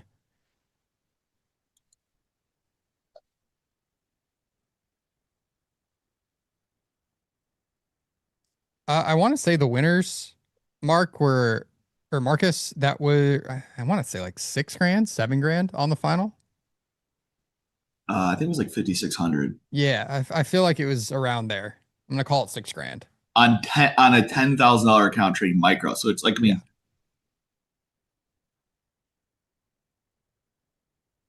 think you were limited to like one. Yeah, it was one. Russell was the biggest contract you could trade, but I mean, you can do 5K on 10K if you have no position limits. But the position limits are what hold you back, which is good. There should have position limits. But I'm going to step away for a moment and grab myself something to drink before we run this out for the next hour and a half, and I'll be back with you, Nick. All right. I was going to say, queue up Business Duck to hang out with me. There he is. So, chat. Oh, wow. We got like double my screen going right now. Fancy. How are we all feeling about today? Are we just going to be waiting for the data tomorrow? Or do we feel we're going to get a nice, tradable, fun session today? I weirdly feel like I'm sure the market in some capacity has priced in chop because I know we're also, I think, waiting for the Supreme Court decision on tariffs tomorrow. So God knows that could throw volatility into it or just continue to have us chop because it's going to be challenged and everything else. Like, I got no idea. It's going to be a weird day. Do we have anything after the bell? Wholesale inventories. Trump is going to a photo shoot, so God knows if he steps in front of a microphone, anything can happen as always. And yeah, that's pretty much it until tomorrow when we get the unemployment data and non-farm. So joy. What else? Oh, yeah, Supreme Court tentative opinion tomorrow on tariffs at 9 a.m. Central, followed by my favorite market seizure, the University of Michigan consumer sentiment. So yeah, I'm curious how much we actually moved today.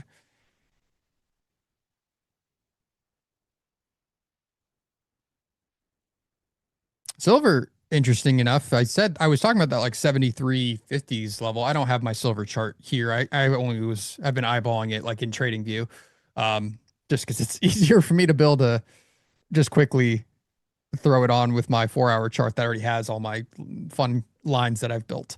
But yeah, bouncing off that like 73.50s area, I think I had mentioned I could see us potentially slowing down at. I mean, and that would just mean it's kind of just trading technically right now. Oh, you're back. Hey, Jack. Hey. We were talking about NFP Friday tomorrow.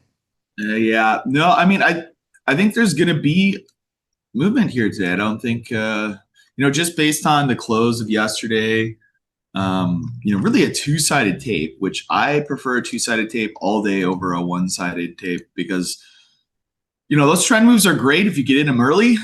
But if you're not in them and you got one of those runners like all day, I find me personally very difficult to chase those moves down. Yeah. And I have a very bad tendency of trying to fade them. Not every time, but it's something I've done in the past where it's like there's a one-way move and I'm not in it. And I'm just like, yep, I'm just gonna go the other way. Yeah. Especially when it's like slower too. Like if the tape is just kind of drifting down or drifting up, it's just like gives you even more like fuel to want to take the opposite side of it. Yeah. Let's see if I can position everything here. 66.90s for silver. That's a ways down. Wishful thinking. I mean, yeah, I see that, like why you'd be talking about that, but that'd be a move.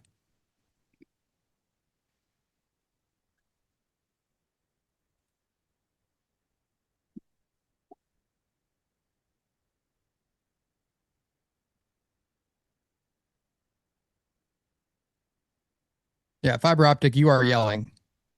Yeah, it is an FVG indicator that I made and converted to Ninja.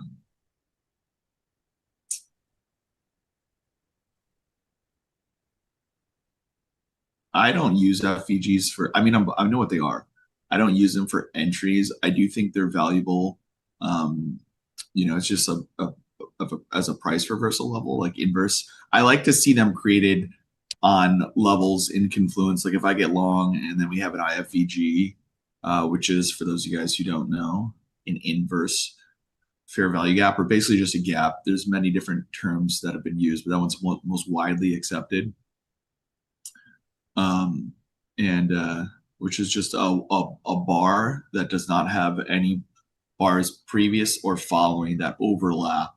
So if you see the highlight, this like blue, like specifically in oil right here. So oil at, I believe that was 835. We had this nice clean bar higher. That's also a blue bar on my screen because it's a trend bar, which is an indicator that I have of momentum. If we can come back down, I'm short, but if we can come back down through that, that's going to give me confidence and I can start moving my stop down at least and hopefully get a little further than past that point. But as long as we stay above that, buyers are still in control here. I think we're going to find out very shortly, probably when the index is open. I imagine that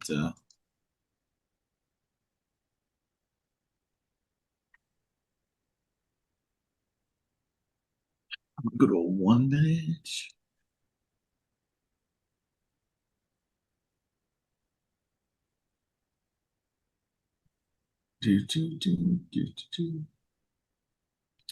Coming very close to what is going to be an attempt to go long. The middle of the YM rally, the mid of the entire rally on the daily chart is where my 48,986 buy level is. That is the mid from Friday's low of last week to the most recent high. And if we don't get there, we're probably getting down to 48,700.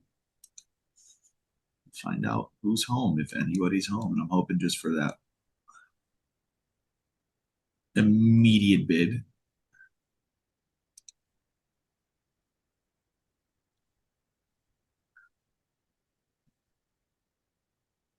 I love guess the open, Nick. How big is going to be the first 5-minute candle? Well, we should play this game. I'm gonna go with 73 points. We got 10 seconds. I'm gonna say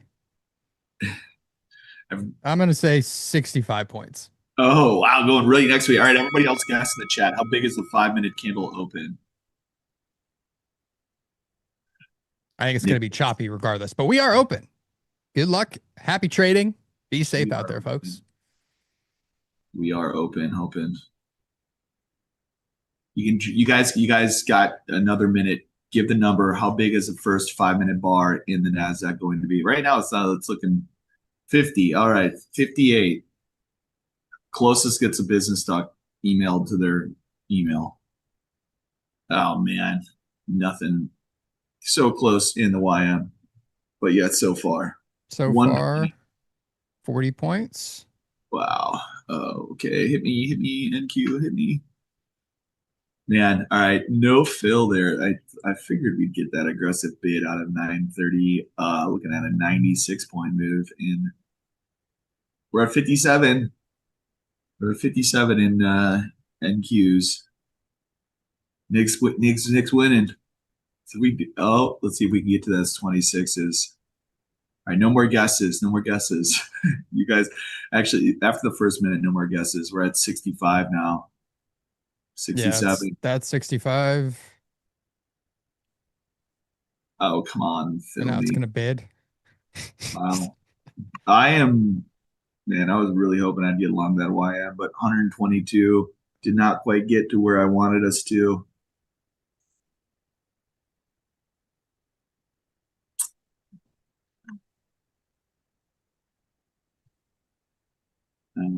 So far in Q looking a little weak off that 800 spot.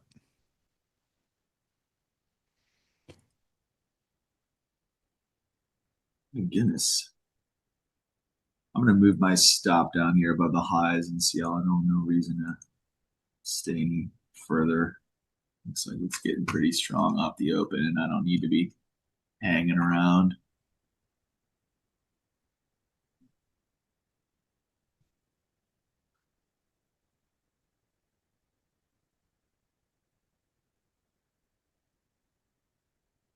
Oh, 168 points in the first 5 minutes of the YM.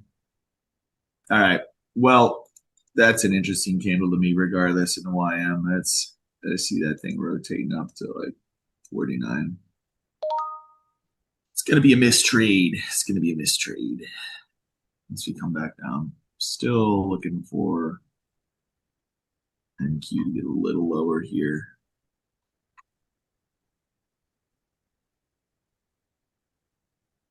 And CL popping up to its high. I was just going, are you guys front running me? We're at 29s now. My order is 26s.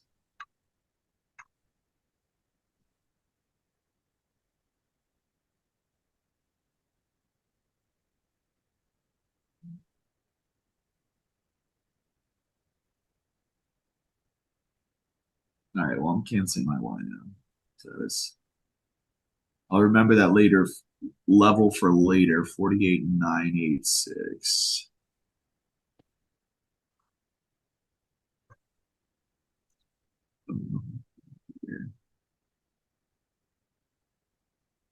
There it goes. Okay.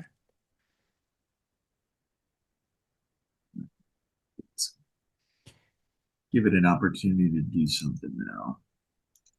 Good morning, man, dude.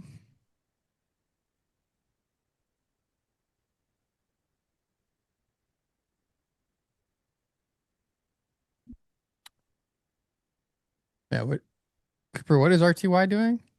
Is it being silly? Oh, my goodness. What is it straight up? Just an absolute monster of an opening drive. That's what I mean, those markets, like I was, if you notice his strength in the Russell yesterday, which, I pointed out when we were last on, I don't even have it on my screen. Only got so much screen space. Said I'm deciding to buy the weak one here. I'm pretty sure what the Rusty's doing right now is actually illegal. Might be. It's not allowed to go up, period, let alone like that.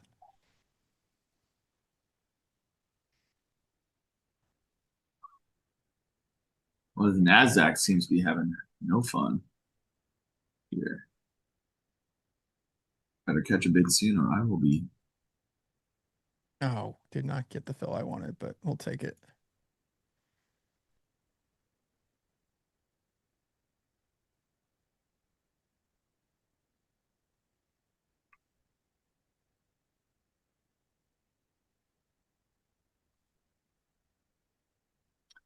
Well, that first 5-minute candle is almost closed. And anybody who guessed well over 100 points is going to be right. 110.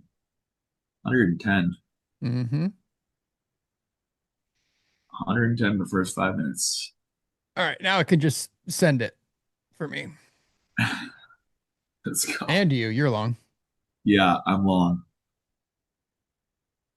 Some extreme price action volatility, though. That's the only thing it is what it is.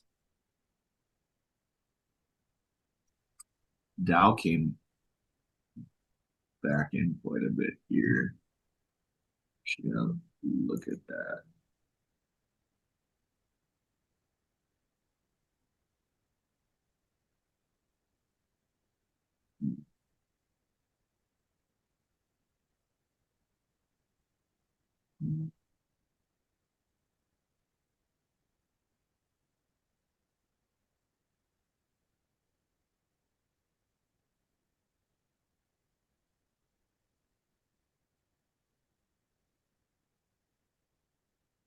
Thank you. Still struggling.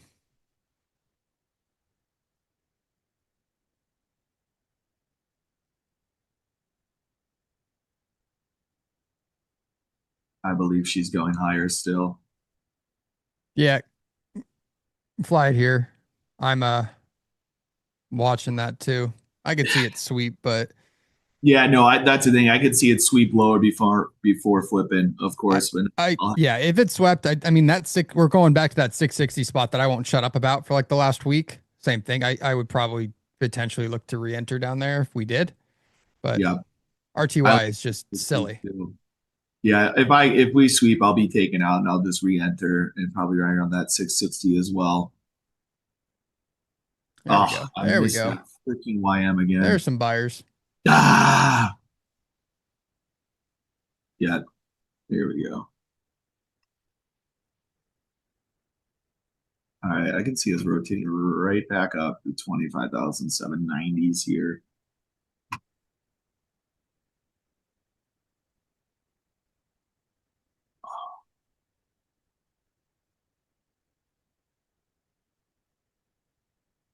Oh man, that Russell's so pretty. All the way at yesterday's high right now. Nice girl. Wow, yeah, the Rusty has absolutely no chill.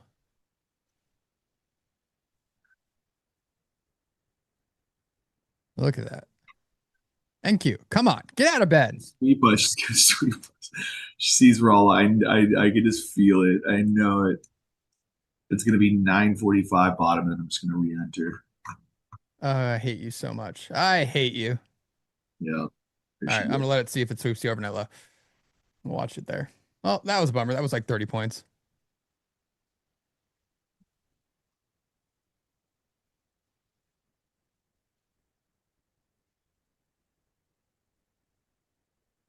Womp womp. What's the bar period on Nick's chart? Nick uses a 500 volume.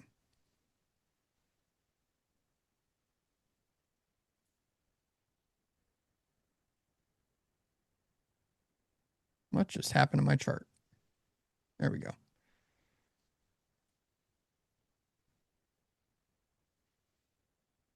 Now, if we stop me out and don't make a new low on the overnight low, I would be rather upset.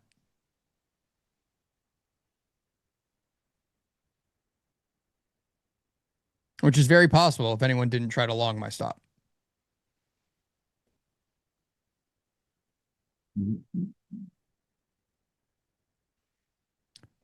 How many volume per candle do I use on my ES chart? On my ES, I use 1500 volume for my candles.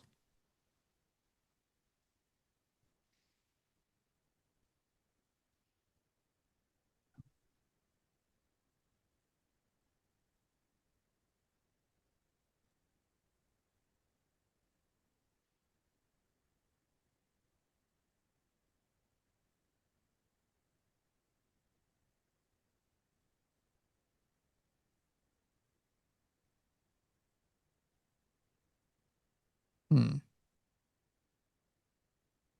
All right, overnight low swept. There's your 60s too. Yeah. Close enough. Touch lower.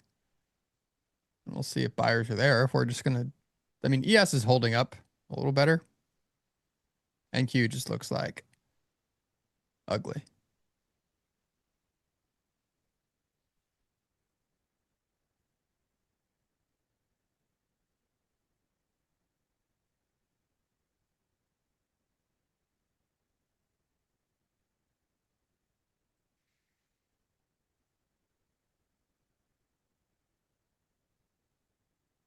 It's gonna send it without me, isn't it?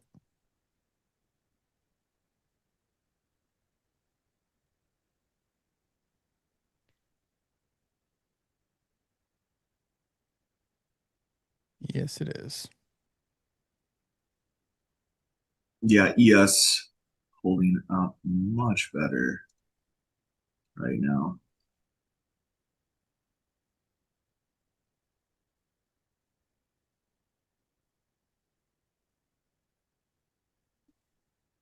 But it's not on the woodwork. It's definitely seems to be a rotation here today by any means. Dow's super strong, Russell's super strong, and this NASDAQ is just looking like, I mean, if we don't hold here, next thing got below is 25,630s, which I'm going to wait. That'll probably be the one that holds, but who knows?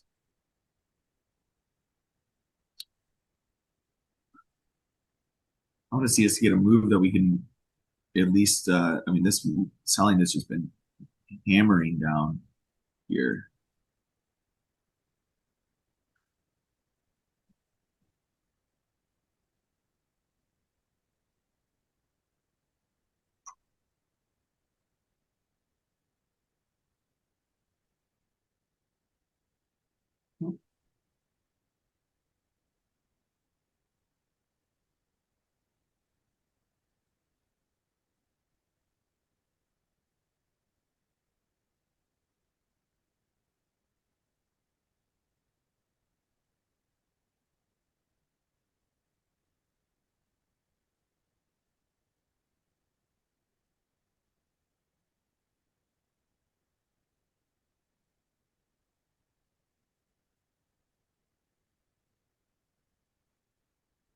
That was violent.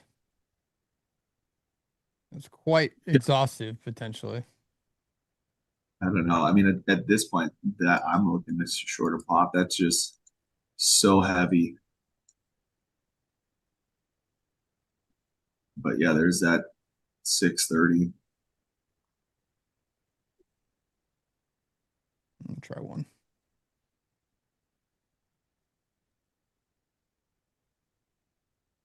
Let's see. Nope.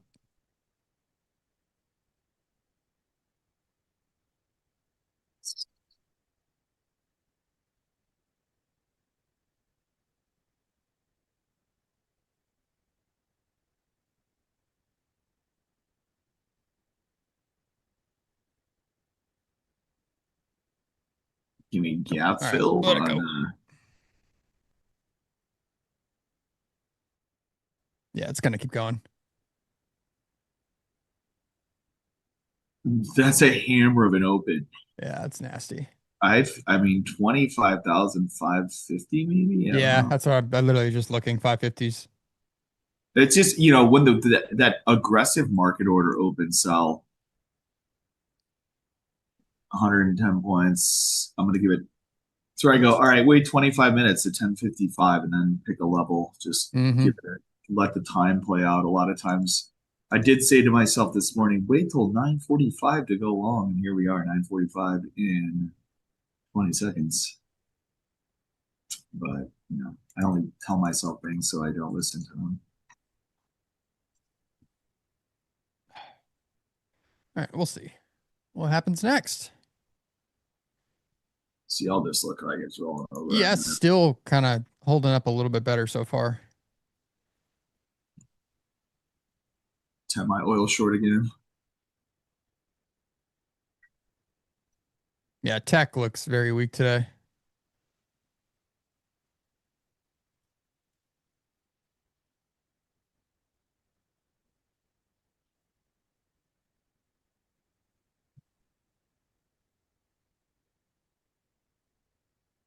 Pretty tight stop here.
My third time would have been the charm, apparently. Yep.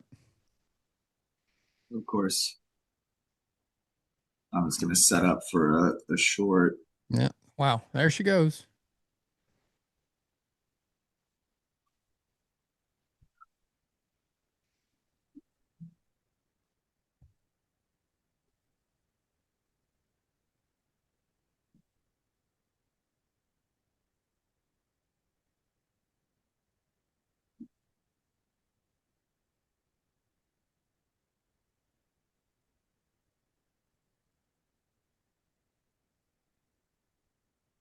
It's at 9:45 time frame. I swear. It's I like know. that's something Bummer. I've noticed all the time. It's like once that third bar closes, just because you have those morning orders and there's a couple of different supports that you can have, but until those sellers are exhausted, which takes some time to clear the books of whatever they got on their deck. And then whatever that support is around, in that case, I had 25,630 is what you were talking about too. And then it's just like, all right, well, we're 15 minutes into the selling pressure, at least get some relief. I don't know if we're done making new lows, but that is the first time we've seen actual buyers step in here.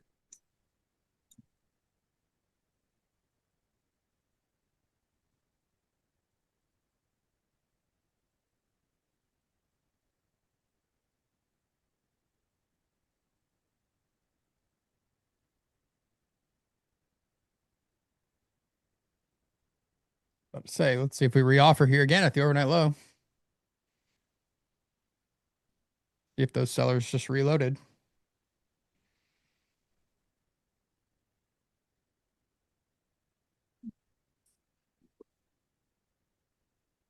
Gamma levels now. My friend Perry. I'm gonna look him up. See if there's anything important. I tell you what, though, man, I'm so interested in just going with. All right, yeah, we just hit a large gamma level in the SPX 6900, and The QQQ's level is 619, which makes me want to cancel this order.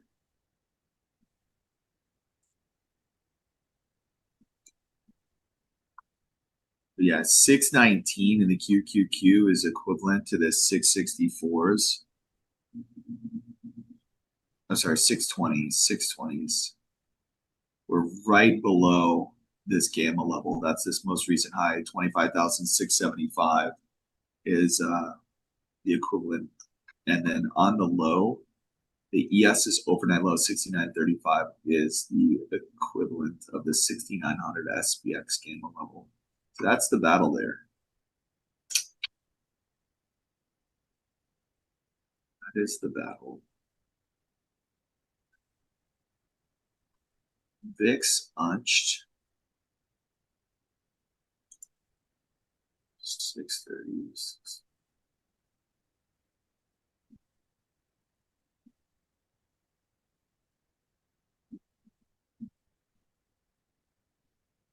Now it just smells like chop.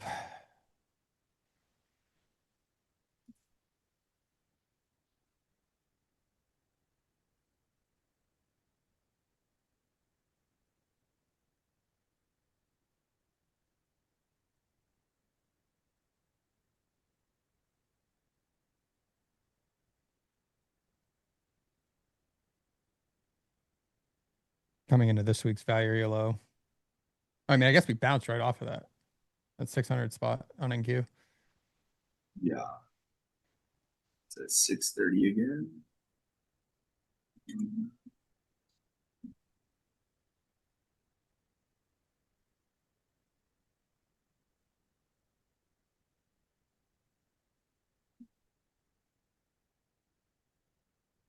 25,740 area would be ideal for me. And otherwise, we're just going to give punch. There is a lot that's going to be coming out tomorrow. Also, the Supreme Court decision on the tariffs. Yeah. I think that's going to have a bigger impact than people think. Both ways. I think that expectation is 70% chance they overrule the tariffs.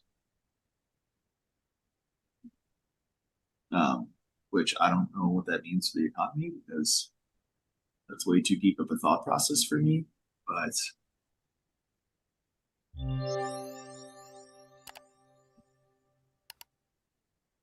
it's like a Fed decision, but like with the Fed decisions, they kind of know what's going to happen because it's truly priced in. But I don't think there's much insight into pricing in the Supreme Court decision.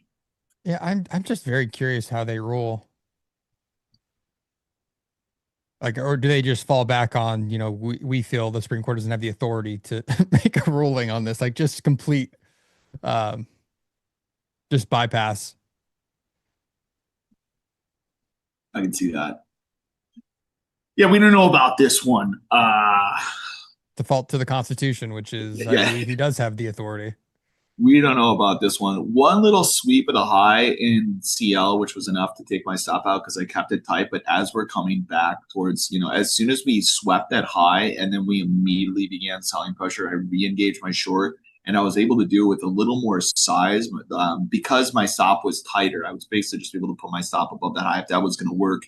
Just that sweep of the new high and then re-short there. So I'm looking for a little bit further of a move. We can crack through this 56.95 area. I think we're going to get a sweep with these indexes here.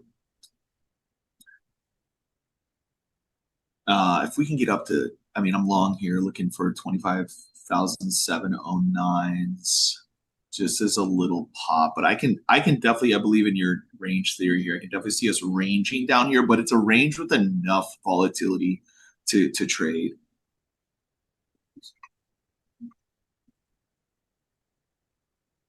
I don't like when the Russell and the Dow go straight up, and I'm just confused with the indexes like NASDAQ and like ES. I'm like, well, why are they not going straight up? Yeah. What is driving?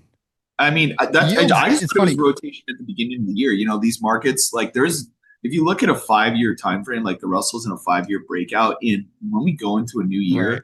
I just think people are like, oh, well, let's sell the NASDAQ because we've been in it, and then let's buy the Russell. Now, that is my absolute ignorant theory. I have no idea if it's true or not, but No. it seems to be true. That I mean, makes, just that look at the makes price complete action. sense.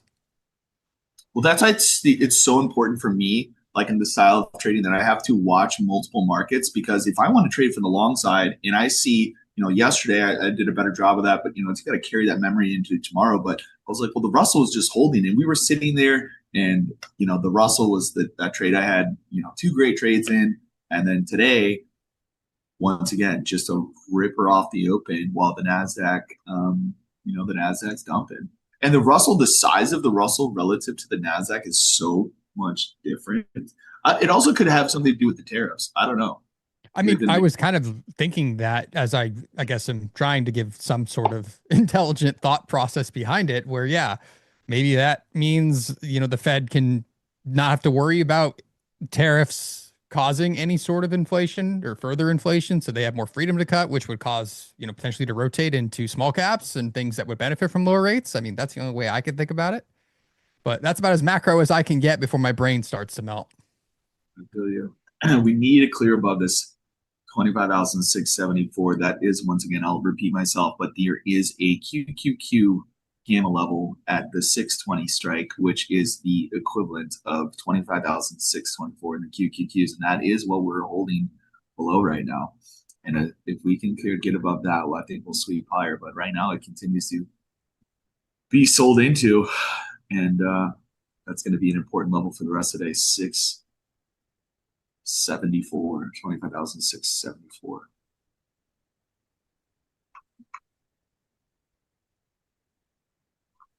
I mean, yeah, it could be. It really could be a rotation out of tech and into more defensive, because you see like Costco's bid. I think, yeah, some of my other, I guess, more bellwether kind of stocks are getting bid. I don't know. I'm not gonna. I think I just already. Yeah, reading too much anytime I into it. get like too deep in that thought process, like it's just something to talk about. I have no idea.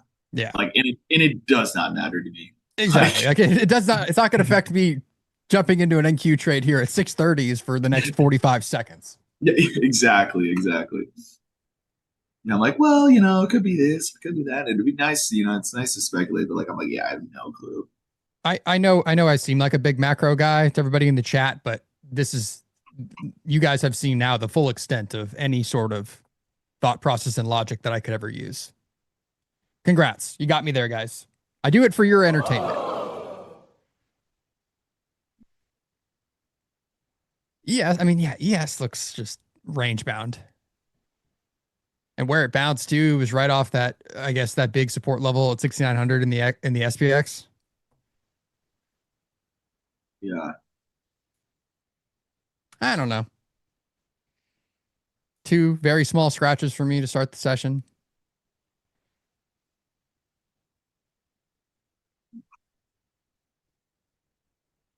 Thinking this oil's going to pay for my mistakes in the Nasdaq at this point. Yeah, what is crude doing?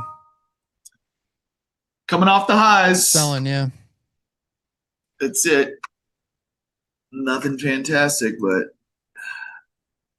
Silver still chopping around. But yeah, it really did bounce twice off that 73.50 spot I was mentioning this morning.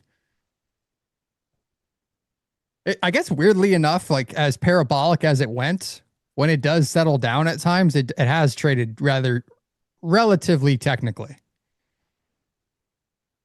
You just got to kind of pick your spots. What's that, silver? Silver. Yeah, as long as you're not like screwing around in the middle, it seems like it has traded technically. Oh, for sure. I mean, I think anything, when you have volatility, you have liquidity, silver, it's one of those markets that traders are gravitating towards that have never traded in their life or, in the last few years. And anytime you have that, you're going to have tactical moves. But volatility and liquidity create technicality. I kind of want to long this again, but I think I've touched the stove so many times or twice already. I mean, there were single lots. Like, it's not like I took any sort of big hit here. Yeah, no. Just kind of feeling it out. It's like, bounce. I mean, I took it at the week mid and basically the overnight low. So it's not like I took terrible entries. one maybe at 20. If we can make this base last 25 minutes, which I'll taking out lows, which we're very close to doing, then 955. Maybe I bet at 1010 we bottom if we don't bottom here.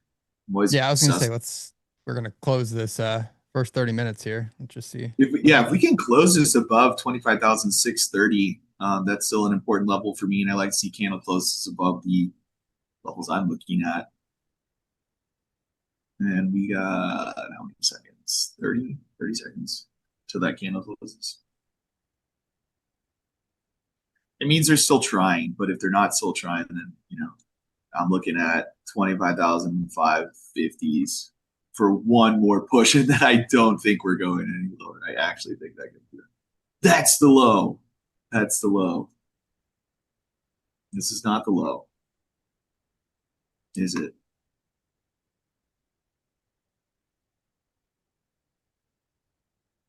Oh, there's a new low. Oh. 550. When I'm feeling out, I only use 3 micros. Yeah, trade your comfortable size. For me, when I trade usually 3 to 5 minis, at like 1 is kind of me potentially building and feeling things out. And if I don't feel strongly about it, like I usually don't add. I'll just see if I can catch a 50-point move with a 1 lot. Yeah. Keep it small. My trade would have been my YM this morning. I missed my fill, I think, by about like 10 points or so. And McNasty, I think Jim and Tracy will be back next week. Production can correct me if I'm wrong in my ears, but I believe they will be back next week. I see you're fancy. You got the production in your ear. How do I get that going? Oh, they're always lurking. No, I know those earplugs. Is that just production? Oh, well, yeah. Well, whatever your sound is, you'd be able to hear them. If Okay, you're hearing me, you'd hear them. Okay, I wasn't sure if you had a separate line. No. There you go. Yeah.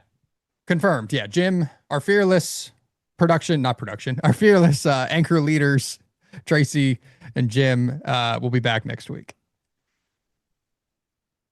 So you will not have to suffer through me and the boys in the afternoons trying to close out the stream for you guys and being sometimes laughable about it.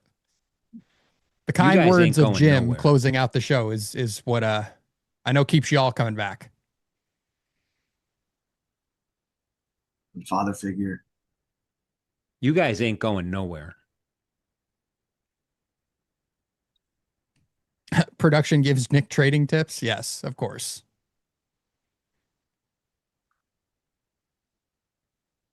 Still just slowly drifting down. ES still holding up a lot better. So it really is a rotation out of tech. If ES loses that overnight low, this day is going to get interesting to me. Yeah.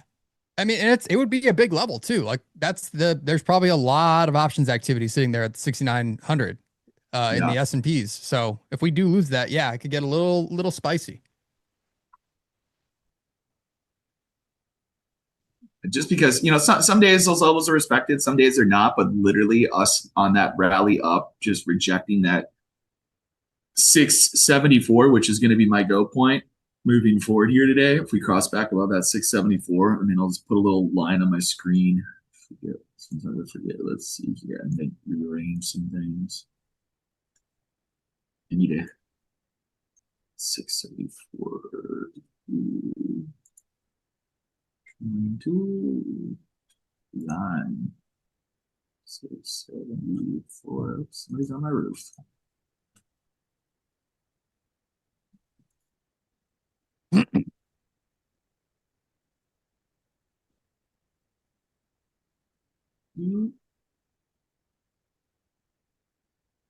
There we go.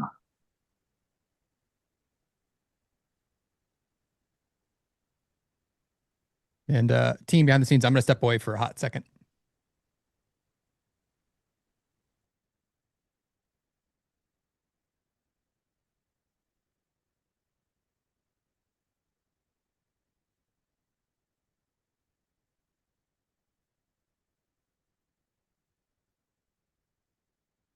That leaves me. That leaves me.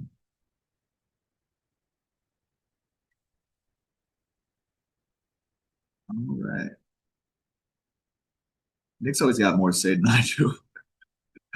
All right, so we are getting a pullback here now. Finally, Russell coming off the highs. Russell swept through that prior day high. And let's see our performers here today.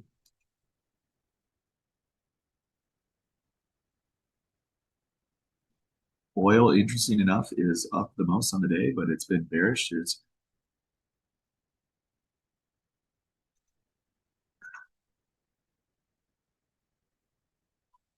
Now I'm going to get real vocal if we can get back above 674.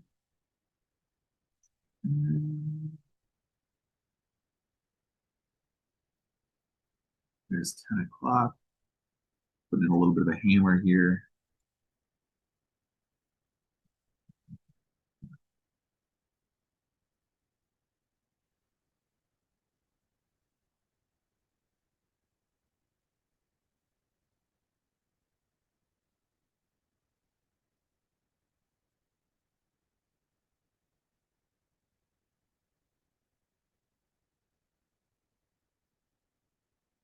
What did I miss? Not a whole lot. Just Did the hammer Business Duck bar. take a trade? Business Duck. I don't think Business Duck took a trade. Who is Business Duck? Business Duck is the greatest trader of all time. Their substitute teacher. And he fills in at a moment's notice. He's always available when someone needs to step away for 30 seconds. Let's see. I'm going to try one more time on these 30s. He was a mallard from a small town. That got me. Small town duck, living in a lonely quack. Took the midnight train going anywhere. Just a city duck.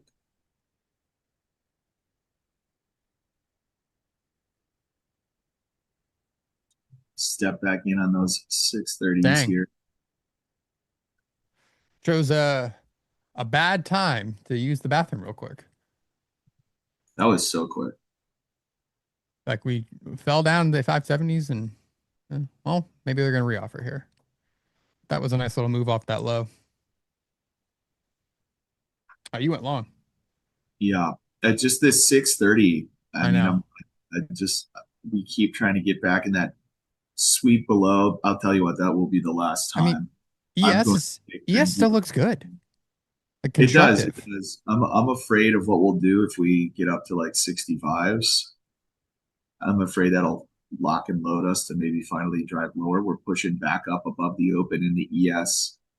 So I'd like to see a sweeping move higher here that takes the NASDAQ. I got like 91s and then 730s above. Let me take 91s. Maybe too greedy. There we go. CL. I kind of wanted a long. Look at us. Like, we want this market to go up so bad. I mean, I'm basing it on like there's a lot of weakness in tech. I'm sure it's going to get bought. ES looks constructive. It's hard for me to not want to be long the NASDAQ on this pullback, especially just given the location from the last few weeks. Like we're at the bottom of balance. It makes sense to hold here a little bit. It's like a decent spot to try for that, rotation back to the other side. I did say 10-10. 10-10's Yes, coming around the corner. It's like those times. It's 10 o'clock. It is a 10 o'clock low right now. But yeah, that ES divergence, new low in the NASDAQ at 10 o'clock, no new low in the ES pushing back up on highs of the day. So I think I finally made, not that anytime I'm trading from a position of which I'm down on the NQ, I'm a little less likely to like swing for a bigger move. I'm just kind of looking to get back into the groove of things before I take another shot again. But had that been my first trade, I probably would be looking for a move back to the open, but I'm not going to be doing that here. I think best case scenario, I'm looking at 91s. But the real, I guess if we pop that 74, here comes that 74. I'm going to go up to 29s here. Oh, so close. 70. We're at the battle zone. We're at the battle zone. Really missed this. Yes. What when Nick walks away, the market rallies. Yes. And if you remember yesterday, the Bucky's hat was the reason we sold off 100 points.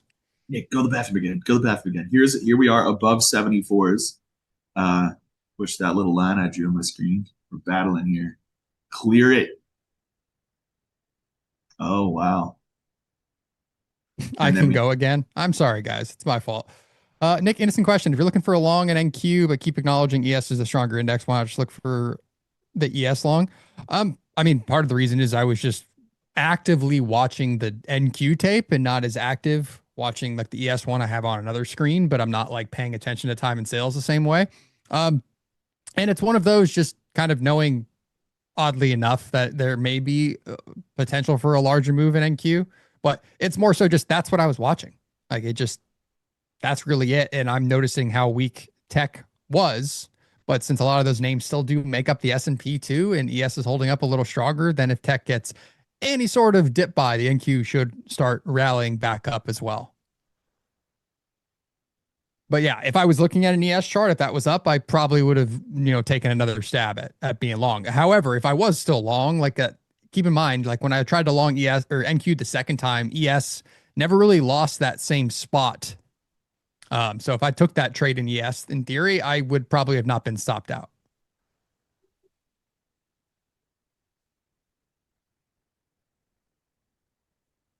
But that's the game you play here when you go back and forth sometimes. Sometimes, yeah, the other indice is the better trade looking at relatively the same information. Yeah, now I'd feel like I'd be chasing if I were to try to jump in right here at the 670s. It's harder for me to define risk here, even down below 660, because we could continue to kind of be range bound in about a 60-point spot here. Yeah. No, this is a big range to be messing around. I'm just worried about this ES at like 64s finally trading into its resistance and not taking us lower. That's anything that's if we can pop the 74s, man. Previous day close. Yeah, we rejected right off that and the week VWAP. This bad boy is not turning into an L, though. We're going to move our stop up. We're going to move our stop up, and then so be it.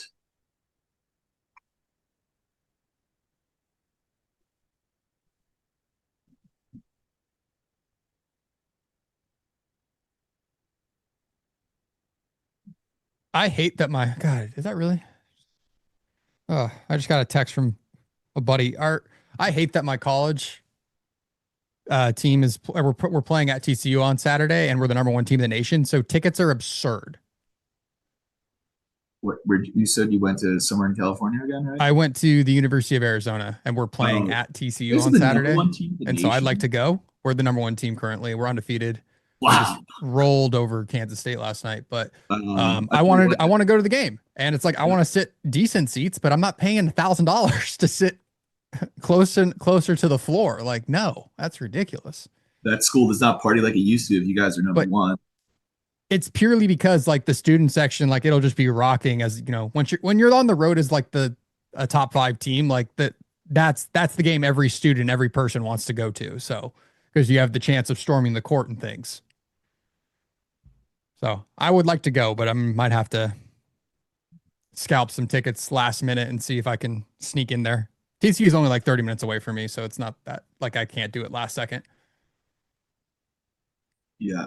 As far as what's better to trade, there's never a good answer to that. That's just what's the NQ is going to move faster, farther, further. The ES, I think, is not. Well, I know it's not. The contract value is just lower. So if you're brand new to trading, I think it's probably better to not have as much volatility risk, personally, because you're probably slower to react. You don't have the memory quite built yet. Yeah.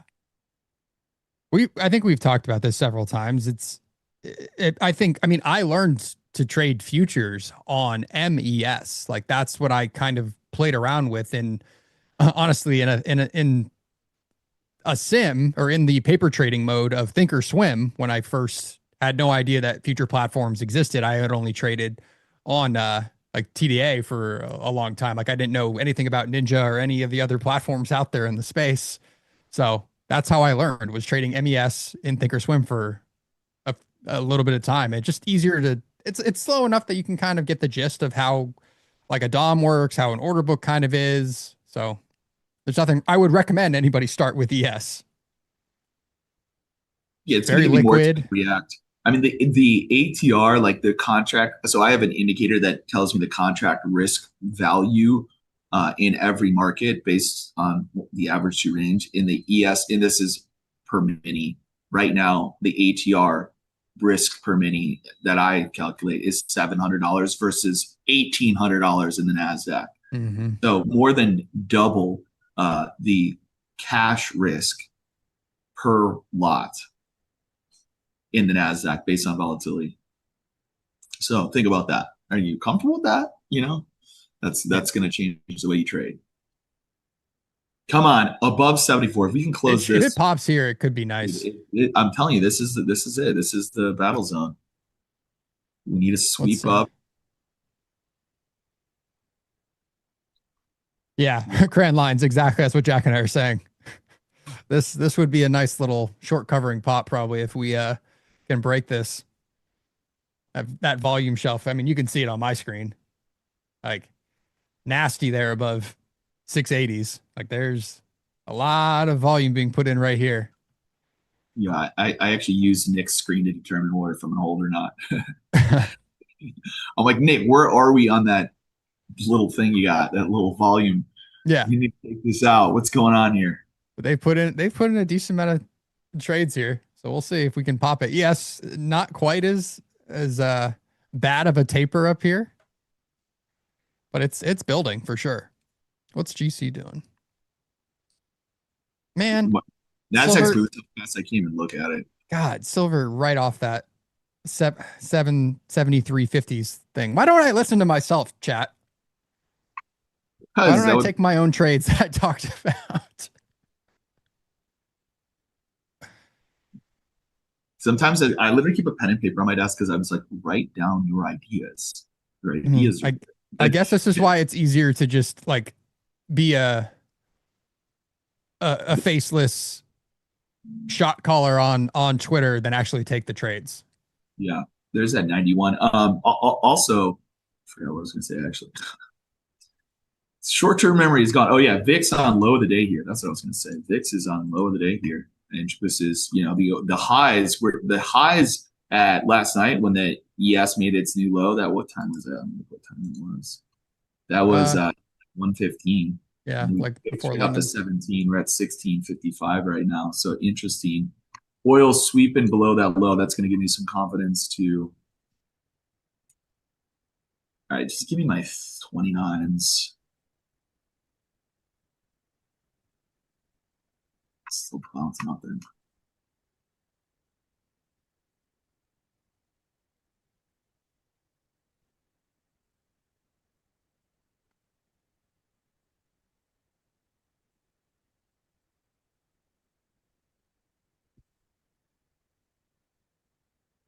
Watch, we do crack this. We get all the way back up to 25,900 before the day is over. Wouldn't shock me, but if they're going to offer, then you got back to that same spot from earlier. Yeah. I don't know. This is it's turning into that potential choppy pre-news day kind of thing we were hoping wouldn't happen. And I'm still comfortable at 29s. Prior low of the day. That's when we're really going to find out if they want this thing lower. I think anything right here, though, is poor positioning. And the Dow, too, just continuing to build higher. Okay.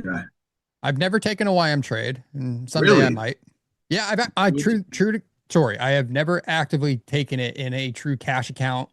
Anything funded prop account, nothing. Wow. Never have actually placed a trade. I have in the Rusty, just never YM. I don't really know why. I just never decided to. Like I've done obviously everything, pretty much everything else, including like lean hogs, natural gas I've done. Lean hogs and no YM, huh? Yeah, weird, oddly enough. I tell you what, though, I will be with the structure that the YM is building. I will be switching back. I attempted it this morning with no luck, and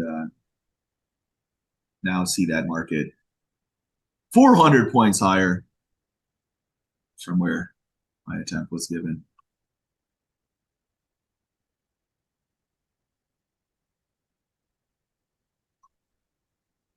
Man. Nice move off that low. I mean, you're in it. You had the nice entry back again at that 630s.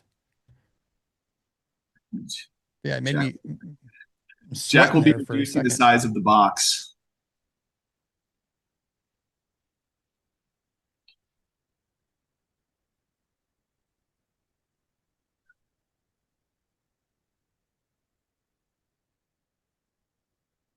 Does someone say box? When you say box, apparently you summon Chris into the chat.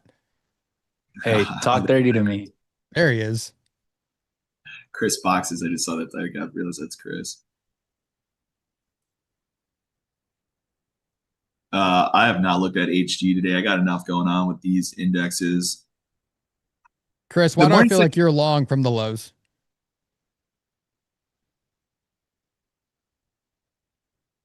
The morning session's so fast that it's hard for me to trade like many, like later in the afternoon, or if I have some like higher time frame levels, I'll watch them. But when I'm, placing multiple orders, it's really hard to get long. But or you just trade so many things simultaneously. It's when things slow down, it's a little easier for me to do that personally.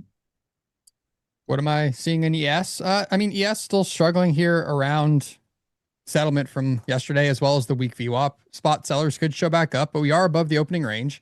I said earlier, ES has been the stronger of the indices, not as strong as obviously the old Rusty, but has had a more constructive morning so far. But I could absolutely see sellers in ES and NQ offering in this spot, just given opening range low, the week mids right here.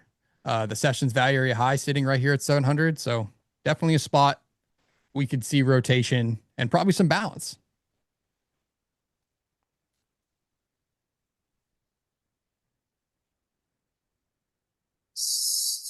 Doesn't look like it, but this last 5-minute bar prior to the one that's currently trading in the oil market was an average range expansion to the downside because it's so tight there right now. So I'm looking for the mid of the prior day, which is 56.47s. It'll take a while to get there. So it's like with a trade like oil, it's NASDAQ. I still feel like I have to watch pretty closely, but like once oil starts moving like this, it's in my direction. It's breaking key supports. It's broken the uptrend. I'm much more comfortable in that position as far as like watching every tick versus the NASDAQ. I would say, it's long as counter trend to the momentum. We cleared my 74s, but I also have something here at 91s, which is struggling.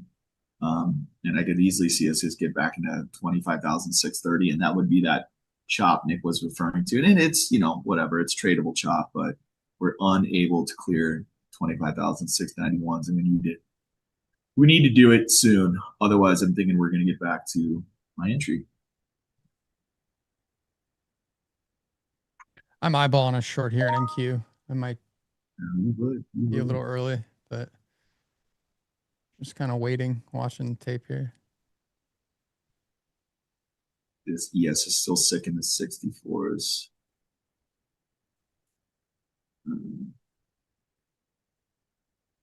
Pop it, baby.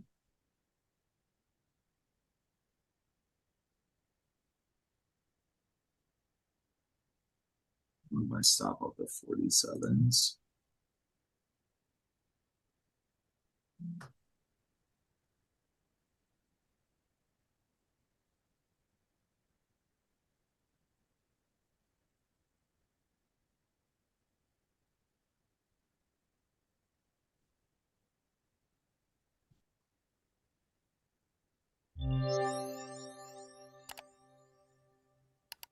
Oh, that's gold. I was like, what is this chart? Why does it look weird?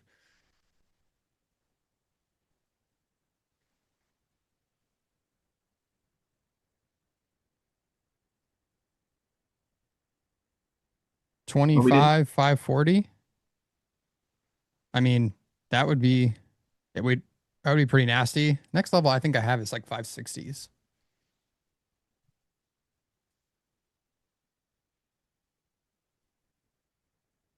No, I guess, yeah, 540s, 550. Yeah, that would make sense if we were to get a reoffer here, make a new low, probably going 540s. Here we go. Here we go. Give me that sigh of relief. Yeah. Oh. So let's see if buyers want to push it or if this is the spot.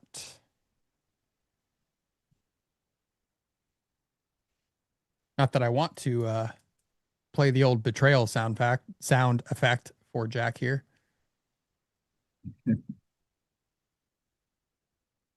Patiently waiting. I'm just kind of stalking it. It may not work. That's why I haven't pressed the button yet. I'm in fingers crossed mode. This is fingers crossed mode. ES just kind of stalling is part of the reason. But if they push, I mean, I want no part of this short. I think it might be sellers are cooked if we push above this 700s area. Which is, you know, you never can trust sellers for long periods of time.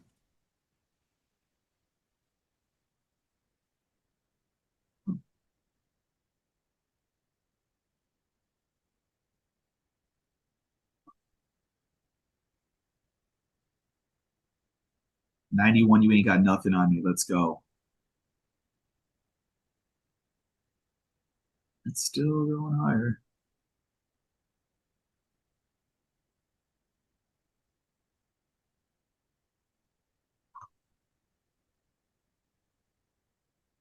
My CL target is 56.47s. That's going to take a while. That's going to be a trade, you know, I'm going to have to manage. So my thesis on that like CL trade is the overall bias is bearish on the daily chart. And then we retested that prior day high. We swept it. I took a short right after we reacted to it. And then we swept that high. And as soon as we swept that high, there was no continuation. Inverse fair value gap lower. And then I got short, put my stop above the high. As time progressed, we rotated lower here. Jeff, you entered in 69.42. Did you I have an options level there that I was seeing kind of build for 0DTs. Did you use that or did you have something else down there? Because that was kind of my original thesis to get long NQ was that 40 spot holding. Are you talking to me? No, Jeff in the chat was. Yeah. Okay. No, not Jack. Jeff. Jeff's always in the chat and usually has some. We have similar entries at times in the spoos, so I'm curious sometimes what he saw if we were aligned. Well, our new name is Jick. Yes, that was funny. Like I get Jake sometimes. Like no, Jack. No, yeah. Jick is the one. Maggie just put us together. That was great. We have Jick on the morning. What a name.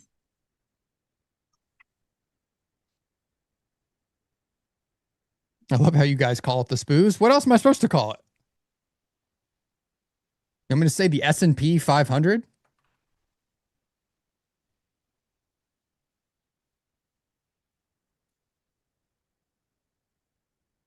What happened to my music? All right, 30 minutes down, 30 minutes up seems to be what's the next 30 minutes. Coming into that 10:30.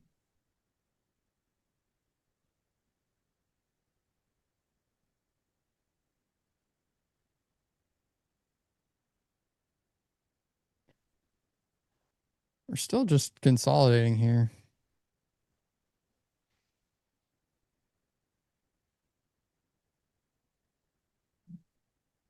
There she goes. Thank you. So a lot of absorption here in ES. A couple thousand lots sitting up here at like the 64s being absorbed.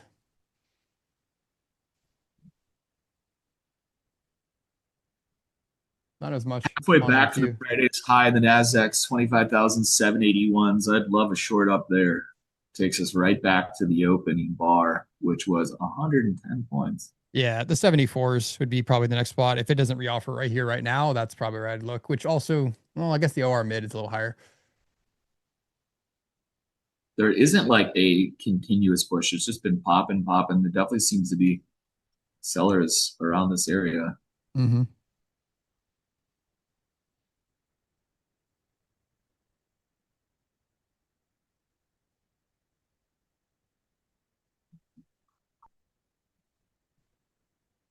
Yeah, SPOOs in the Nasdaq. Like this, doesn't Pax call it that? Um,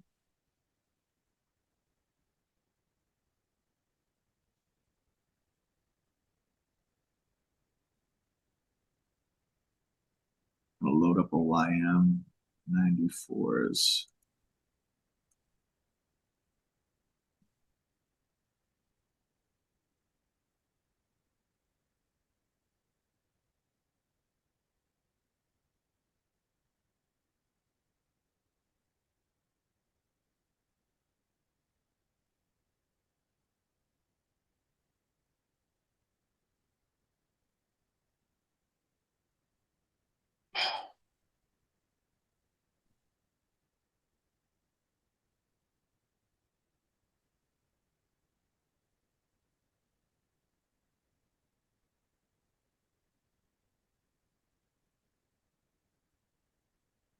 So there's the reoffer.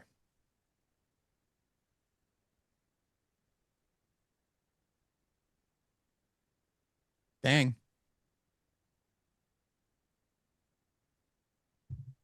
Oh, right at the turn into C period. I didn't even see what time it was. 30 minutes up, 30 minutes down. Yep. I'm running out of patience. I mean, your entry's good, but yeah, if Yeah. you lose this 680s, I could see us coming down to like 57s here, maybe. I'm still potentially looking to short this, but just gonna keep waiting.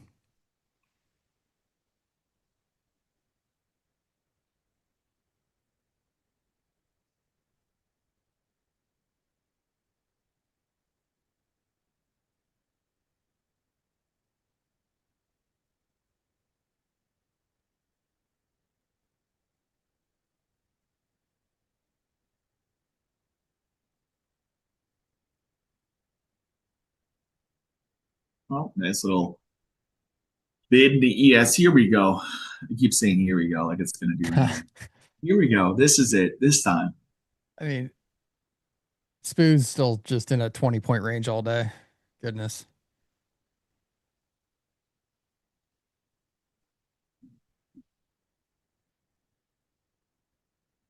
I mean, ES is basically unchanged, so Mm-hmm. I would say the ES is still acting better. I always look at it like percentage change. Of course, Nasdaq's fell further, so has more to climb to go unched. I mean, we got 130 points before we can pop back up to unch, which I do not rule out. I would not rule out a unched today.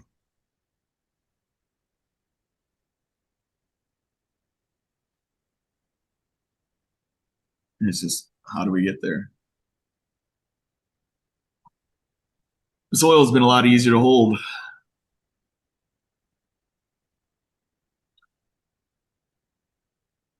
We bid, we stayed above that 74 on this last candle here. That if we lose 74, that's going to make me concerned again. It's just like when we lost it earlier in the NQ.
I mean, it's not really giving me a reason to get out.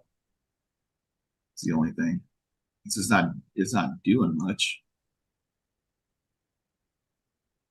Nick, what would make you ready to short? I mean, nothing yet. I'm just still kind of washing. This is, oh, well, I guess that little push there in Q was better, but just this is the spot I would see it reoffering at if it's going to. So just kind of waiting for sellers to show me something, and they haven't yet.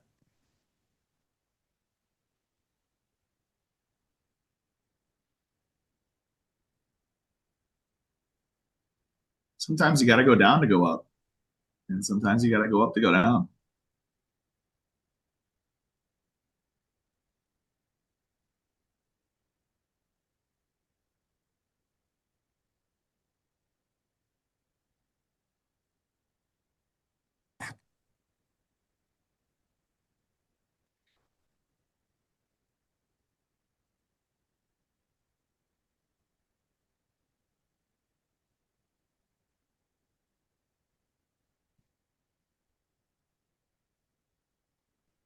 The 5-minute OR low is quite a reoffering multiple times. I mean, it hasn't done a ton yet. I mean, 30-ish points, 40 points. I guess, yeah, 40, 50 points. Okay. Yeah, fair enough. That's a decent reoffer.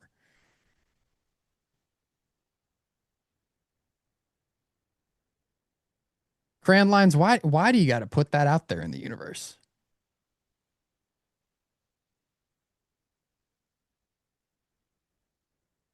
Yeah. Why you gotta throw me under the bus? And there I go. Yeah. So that, I mean, I can't say I didn't have attempts to take the stab short with this little consolidation under VWAP there, but whatevs. Little hesitant.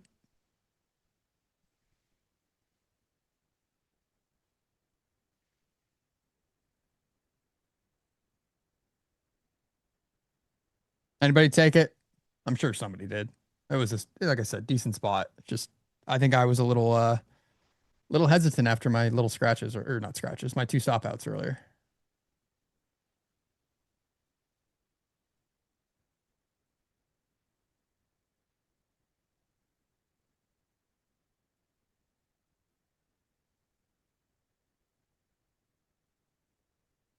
Nice job, guys. Yeah, pretty clean rejection there. My goodness. Back to the 630s. Yeah, this is if you took that short up there, I would, I mean, I would be peeling off one here at the 630s. If not exiting down to runners, because you caught the bulk of the move. New low would be runner, but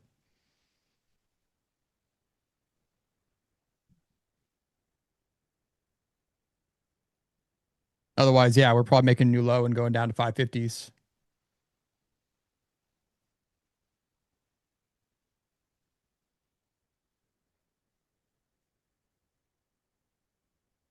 Good job, chat, handling the trade better than I did.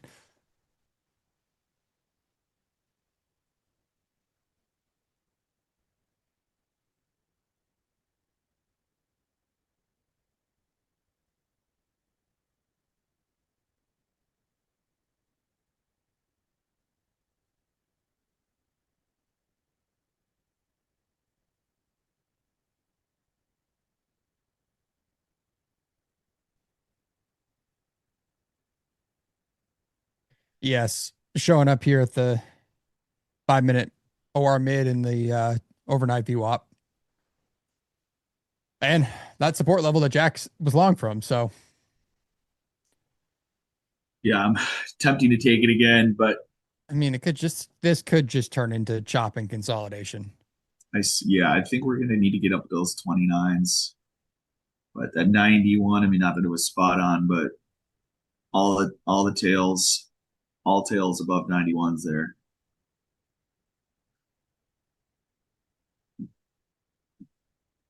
630s, the mid of last week's Friday low, high, I believe, or is it Friday's low? Yeah.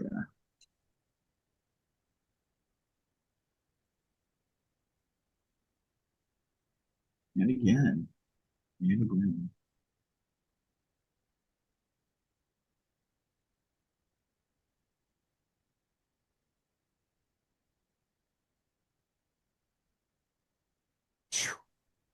And it's gone.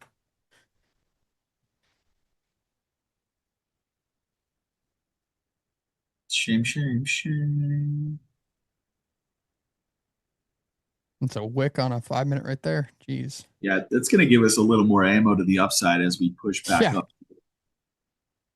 If we push back up through.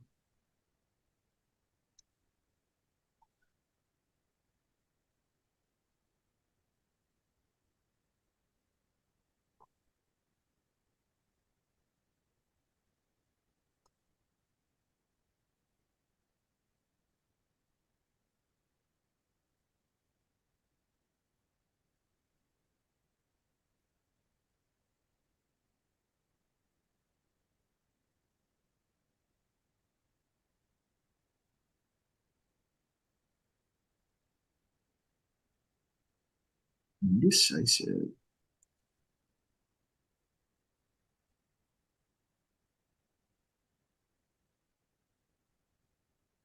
We're also staying on the highs.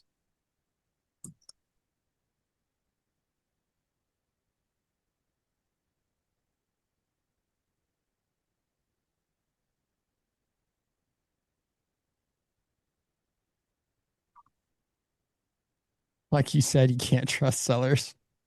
If I had a nickel for every time I've ever said that as becoming a trader, it's a lesson I feel like every day trader needs to learn. Is that, you know, being short for long periods of time is usually a terrible idea.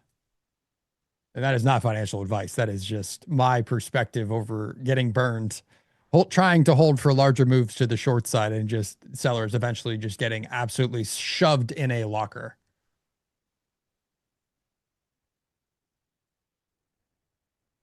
Just seen it so many times. They usually are the dead body. Not the dead body setup, but they usually are left as the dead body. Yeah, there we go. Oh man, try to get back in, but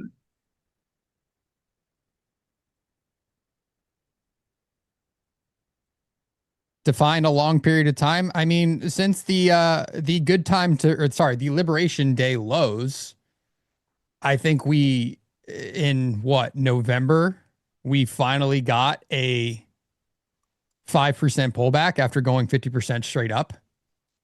So there you go, I guess. It's just, you know, time horizon longer than sometimes a 30-minute period for our market profile friends out there.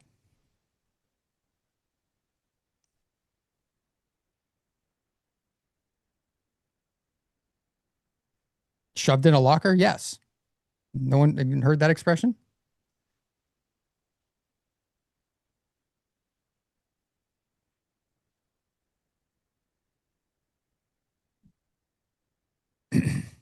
Yes, exactly. The indices are designed to go up over longer periods of time. That's kind of the logic. The natural buy the dip motion with everyone's retirement and just everything else. It's just hard to obviously be short for long periods of time. You have to be very strategic with your entries and exits. Yeah, Druckenmiller said he's like, I don't know if I've ever made money on my shorts. Yep. It can happen very quick and you can make a lot of money very fast. But if you are mistimed, it can be very violent against you. Versus, I just feel like you have a little more wiggle room when you play things to the long side at times because of that. There's a natural drift to the upside just because of general monetary expansion. I mean, you know, money's printed. Right? Just look at the national debt, right? It just keeps getting bigger. If the national debt ever starts coming in, we should be worried. We're like, oh, whoa. What are they doing? Saving money? It's not good for the market. All right, well, I think we could get all the way up to 25,000. The way this set up and that sweep down to kind of take out those longs and instant bid back up makes me a little more bullish than that structure we had before. It's still got 25,730s above us as a potential level. I don't think we're I still think we have a two-sided trade here. With my stop down in CL.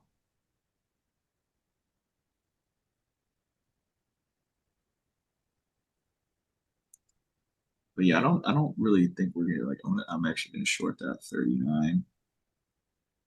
That level I was looking for an exit before. Like and subscribe, ladies and gentlemen, if you've enjoyed me and Nick, also known as Jack and Nick or Jick. Please give us a like and subscribe. You can do it on the top right. I believe that's interactive, but I'm not quite sure. And Yes. we're at 171,000 followers. How many likes do we got? We got 305.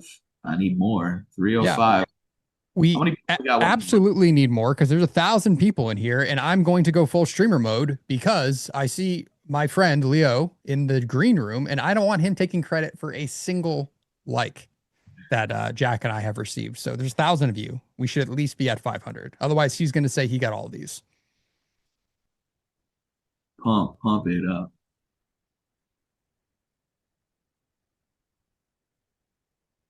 You've got to pump it up. We're a good team, Nick.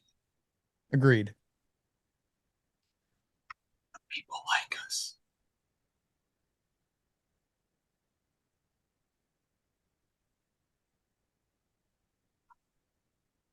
Man, I really would like to see ES clean up these highs. Like, give me a push at this point. We are sticking this like a rock.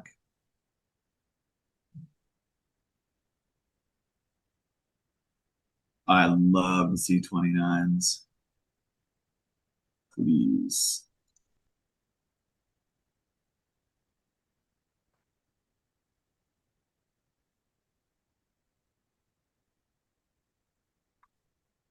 Otherwise, I think we got to potentially maybe 530s.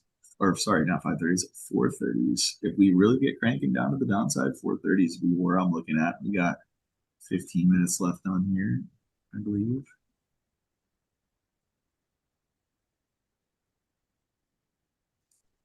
Oil's really stalled out on me.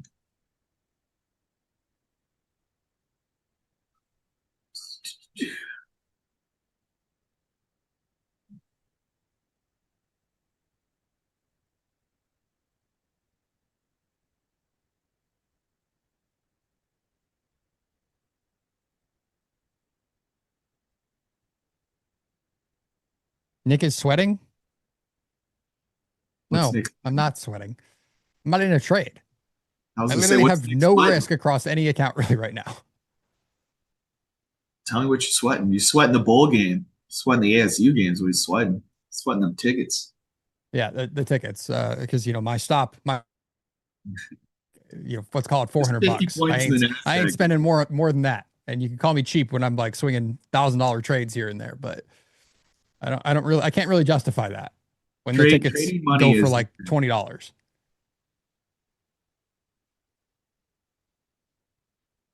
91's rejected again.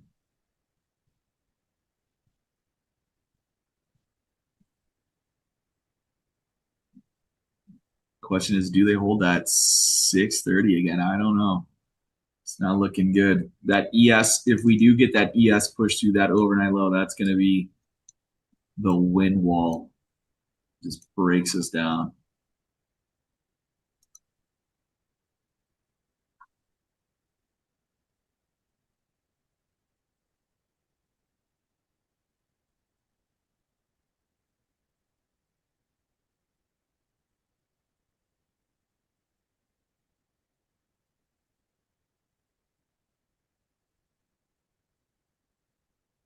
I think we're going to see nothing until 11:30.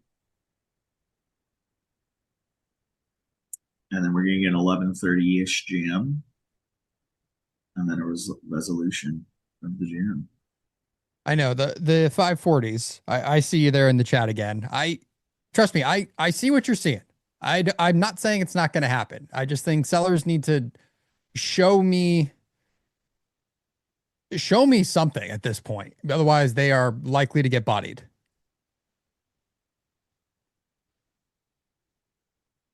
And we all know how that usually ends for sellers that really don't get aggressive, especially into the euro close. But I would love to see it. They just got to show me it.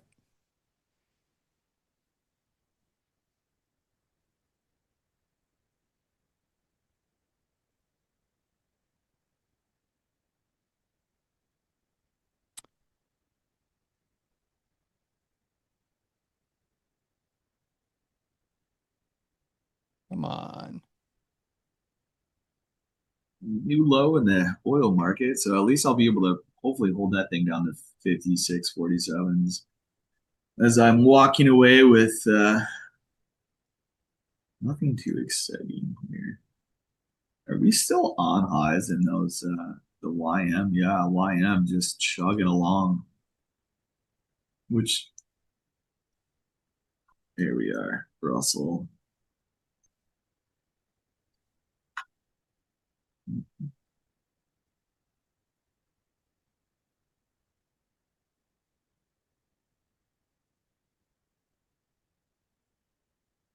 Jam me down to 600. I'll be a buyer at 25,600 or a seller at 25,739. But in the middle, I will be patient.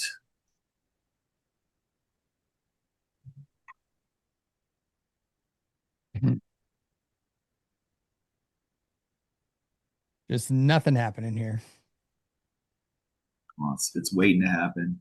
They're waiting for Leo and Salma. They need to give them some action once they get on. Give them something fine.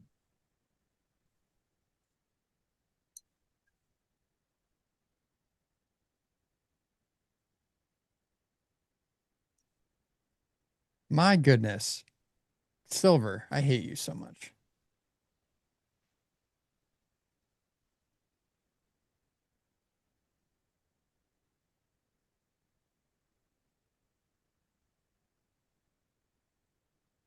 Doing exactly what you thought it would do.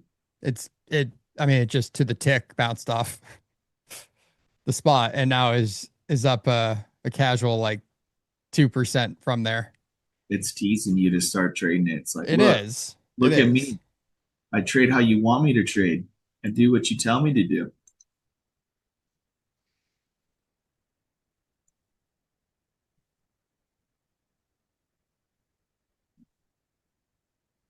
Check the VIX out real quick. Yeah, VIX still basically on its low, within a tick of its low. Levels to watch later for the ES would be 69.35 quarter. It's just that retest of that overnight low. Yes, 34-point range. I have a 26-point range, but someone can correct me if my math is wrong.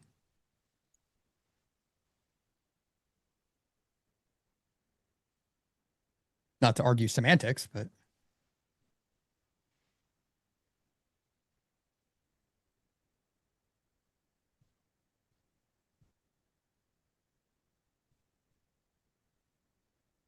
I'm going to try this again. that's with Globex. Okay, fair enough.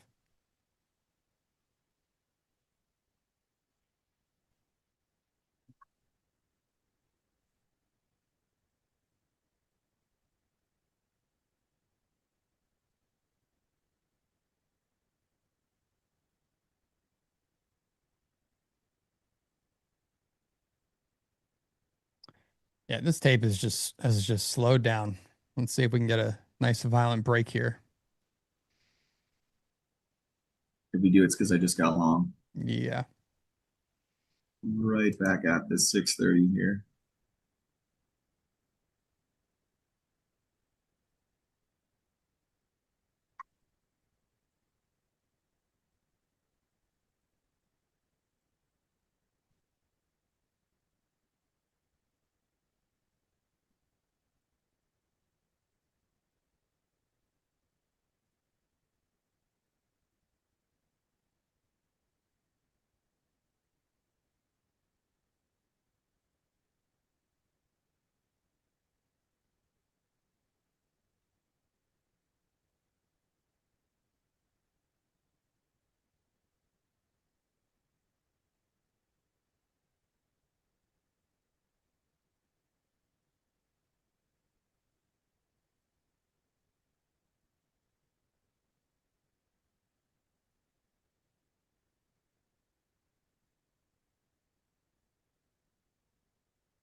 Well, let's see what happens.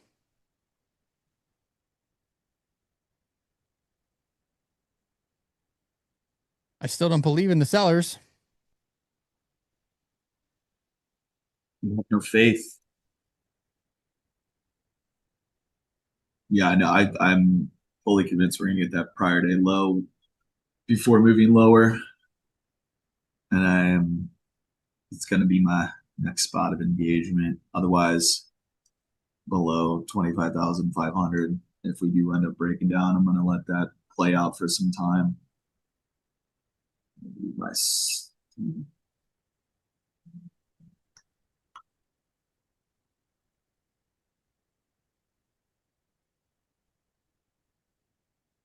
I'm gonna try one here at the 621. Could be a terrible idea. No, only one way to find out. Only one way to find out. Yeah, no, it's not gonna work. I'm out. I'm gonna scratch it for 5 points. Okay.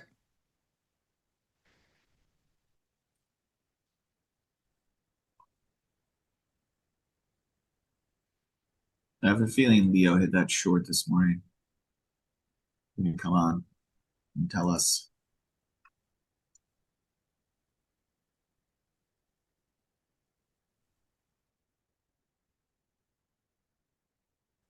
Leo and Salma, welcome to the Hi, Gauntlet. guys. Good morning.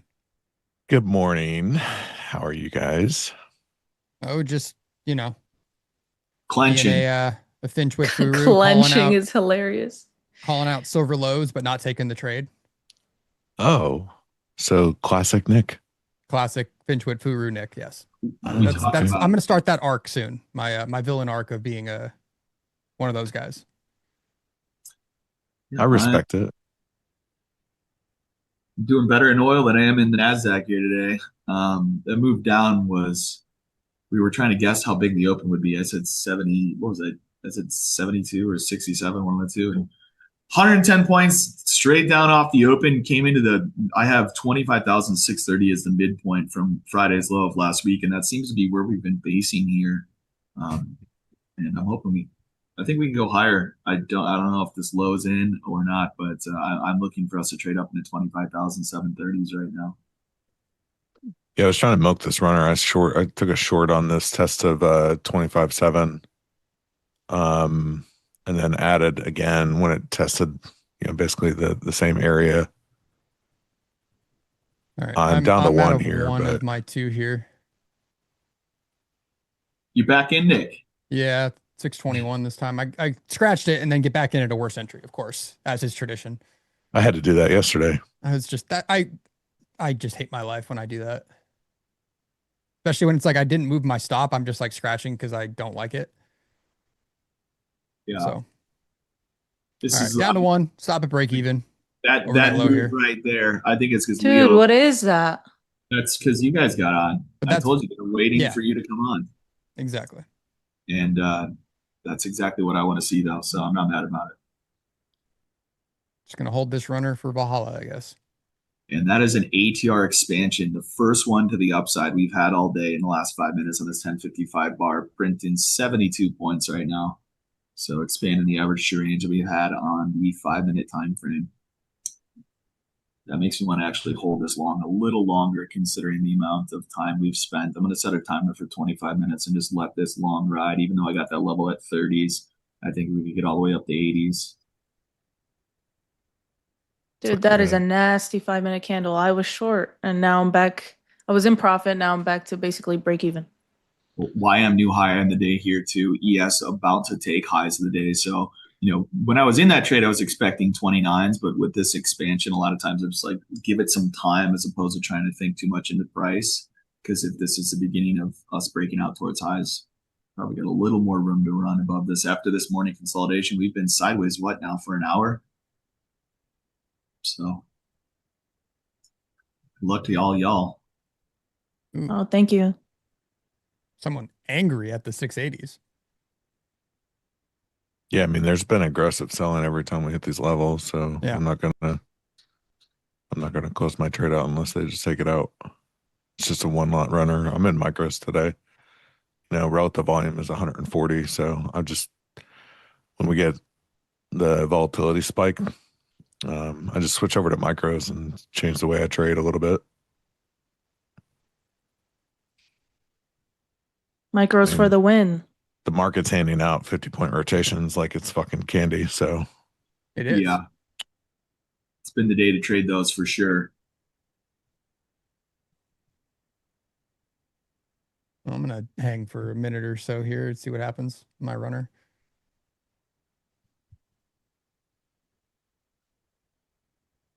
And thanks for having us, guys. Once again, hit that like button and enjoy Salma and Lee. I'll be tuning in what they got to say because it's a lot more to come today. I think it's not going to be a quiet day. We've already had a great range, so. I'm out. I closed basically for a scratch. The hourly looked like a bear flag. Hour, 4 hour looked like a bear flag. But that last 5-minute push just pushed us above a fib level here that I have. And yeah, I'd rather wait to see what happens than to be caught in it. Yeah, there's a bunch of traders caught on both sides right now. And oils, it looks like it's going to stop my trail out here shortly. Do you guys get in any trades besides your oil, Jack? We had some, and I got stopped out of NQ longs, and then I had one that I trailed out of, and I had an attempt in the YM this morning right before the open. I got about 10 points for my limit, and then saw it move 400 points higher, so that was a little sour taste in my mouth. Missing that move after basically it's my first order planned on the day. I just wasn't dragging it in, but yeah, that's all I got. Just a couple NASDAQ trades, stop out, and then a trail out. And then I'm going to be trailed out here on oil. Never fails. Like when you don't take the trade, it does exactly what you wanted it to do. Yeah. Yeah, I mean, I had the limit there. I was hoping we'd just get one push into lows and fill me, and instead it was just an instant bid and a continuous bid. I tried one more time and missed my fill again by 10 points, and I was like, all right, well, it's like today is not the day for the Dow for me. Instead, I dicked around in this consolidation for the NASDAQ. But I'm going to continue to hold this trade. I got my stop low, that most recent swing low, hoping that we can push up higher.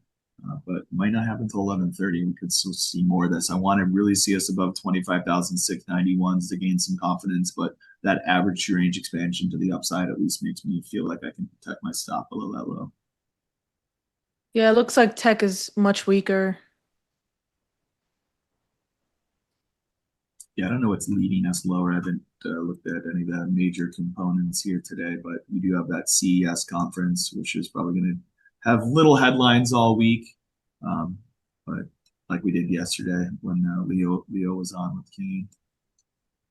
Yeah, Leo, you're still in shorts, right? Yeah, I'm just in one. Yeah, NQ looks like it wants to H so badly. H pattern, make new lows. It's just ES is not cooperating. I don't know what ES is doing. Yeah, ES. That's a concern about. How is ES at high of day? Dude, yeah.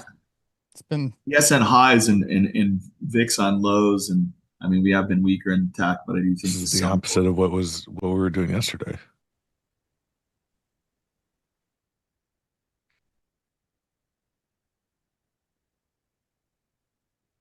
Yeah, the divergence here is. I don't want to stand in the way.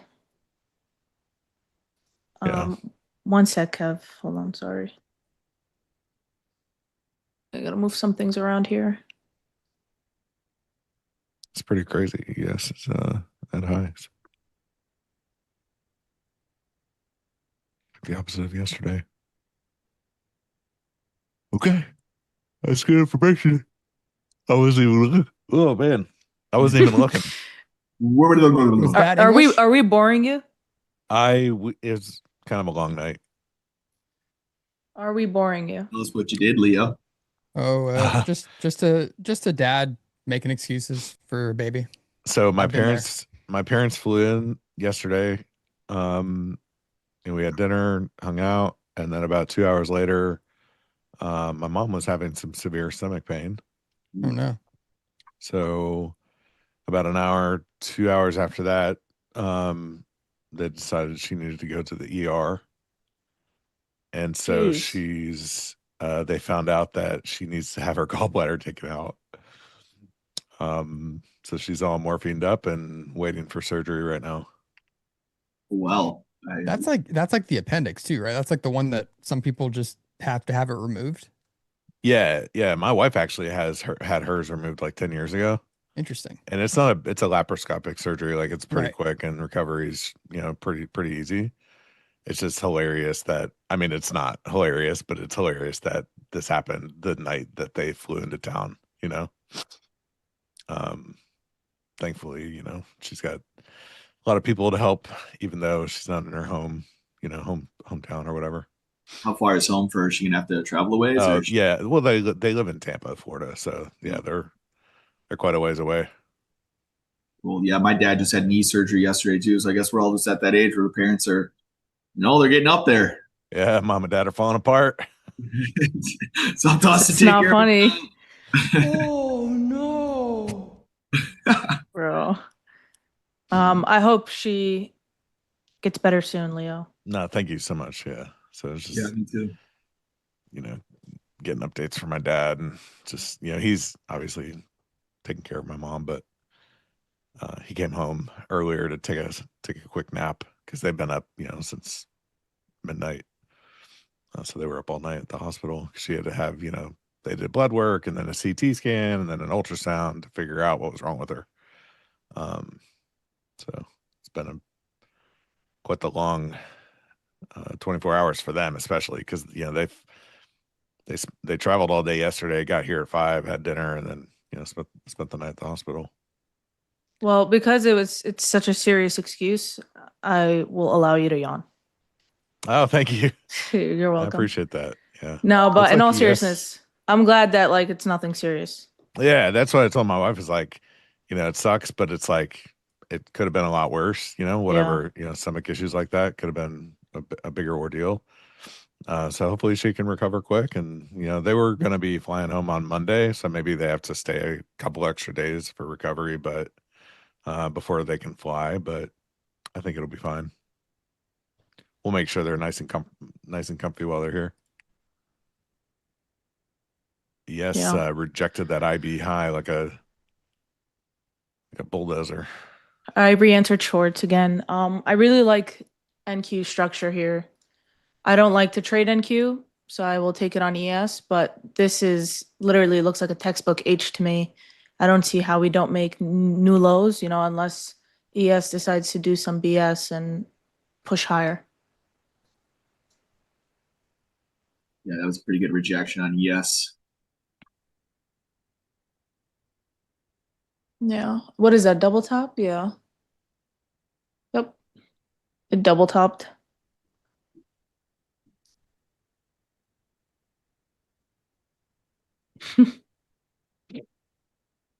So I heard you guys got a new name. We do. Jick. We did. Guys, I'm sorry. It's just not vibe. I'm not vibing with that. So can you guys do better? I mean, Knack? we didn't come up with it. Sprung on us. It was not our choice. What about Knack? It might be worse. I'm dead. I'm sure you can get more creative than putting an ick at the end of your name. Yeah. Ick. I'm gonna blame Maggie for that. I mean, I know it's Jack and Nick, but you could make something more. Yeah, I don't know. Yeah. Guys, Maggie has the voice for this show. She just sounds like she was meant for this. She does. I mean, Yeah. she absolutely has an amazing TV voice. Yeah. Radio voice. It's a I radio wanted to voice. say I wanted to say radio voice, but I guess everyone don't know. made it There's sound like that's saying- an insult. No, but I think that's the radio voice is the right frame of reference. I Yeah. think. Nick, you have it too. Thank you. You're welcome. Thank you. He closed out for Jim the other day and it was it was really good. Yeah, Leo has to do that today, I think. Oh, I do. Shit. Oh, I just got trailed out of my long, so I'm done for the day probably. All But, right, cool. All right, we can Leo's- jump. We can yeah, jump. okay. I'll Sounds take good. you guys later. All right. All right, Jack. Take care, guys. See you, Nick. Good one. Later. Ciao. Ciao. Ciao, ciao. All right, come on, give me a new low a day. Man, I'm pissed I didn't add while we were up there in the 680s. Dude, if NQ leads the way here, let me see. I don't ever look at NQ really. Is 528 too far out of the question? Let's see. Something like here? Let me look. So the monthly open would be 480. Well, yeah, I have that here. Wait, why does mine say 460? Bro. 479, I think, is the actual number. All right, whatever. But yeah, if it can drop us down there, that would be awesome. And then chat gets to see the H pattern take place in real time. So I always talk about it, but no one ever knows what I'm talking about. Just put a chair, like a GIF of a chair, or just the image of a chair. Bro, I tried to draw it and it was a terrible drawing. It was horrendous. Don't quit your day job. Yeah, never. What's going on, chat? Yeah, Robert, the H is on NQ. ES obviously doesn't have an H. ES is diverging quite a bit from NQ. But if NQ is weak enough, it can definitely drag ES down with it. Yeah, Jamaican baby knows. I talk about the H all the time.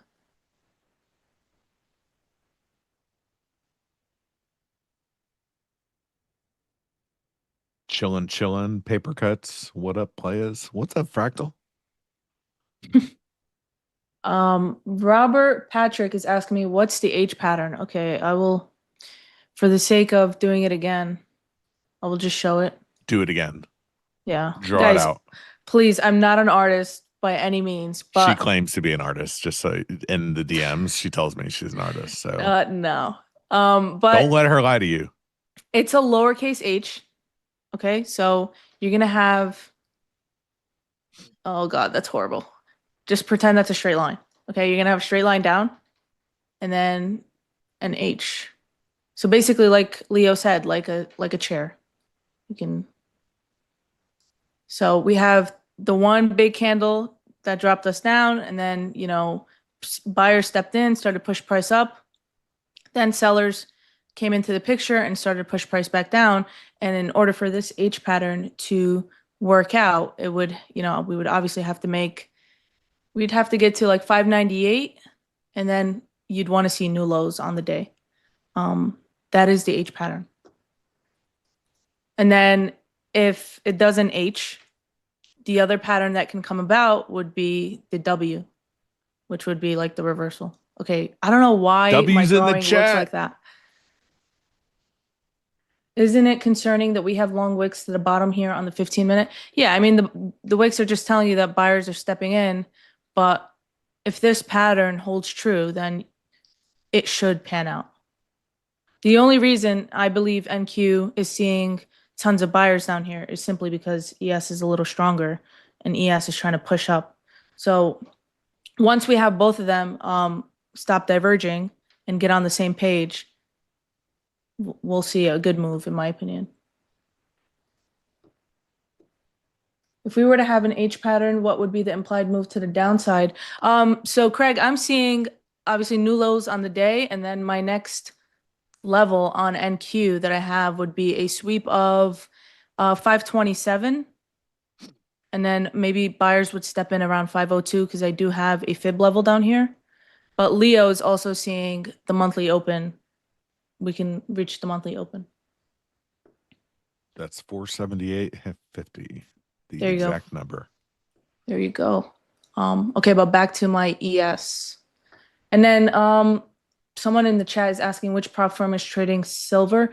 I use Lucid and I use My Funded Futures, and I can trade silver on both.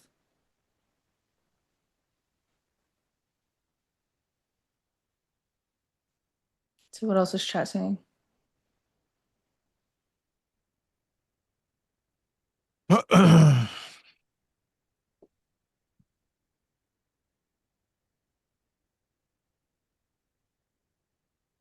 Yeah, keyword is should.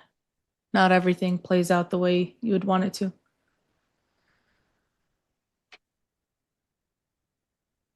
I think ES just needs to grind through these 54s.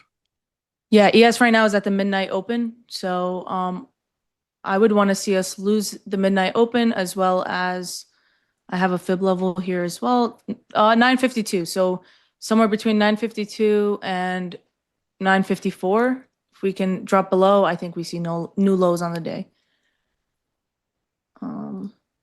Richard, is there a discount code for Lucid? I'm trying to get it set up. Yeah, I will drop my code in the chat.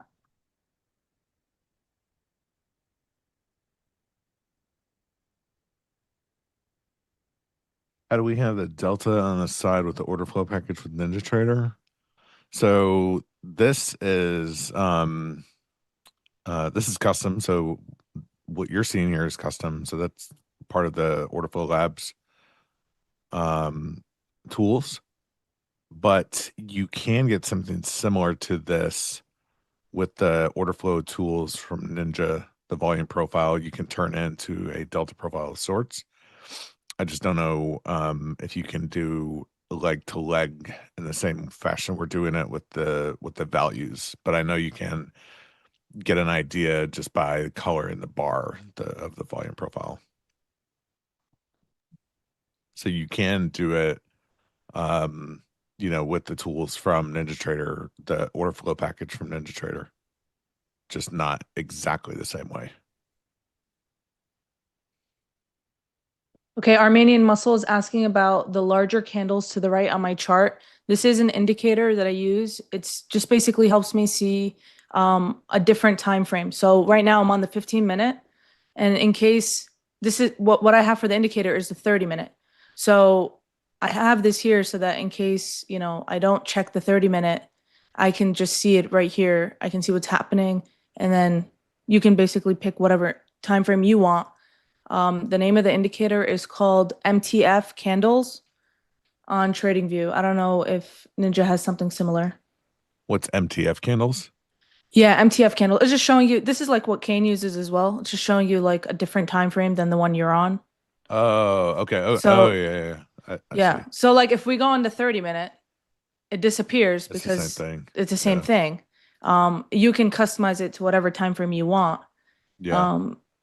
Yeah, it just allows you That's to actually see. really useful because you're able to see, that a higher time frame right away without having to move charts around or whatever.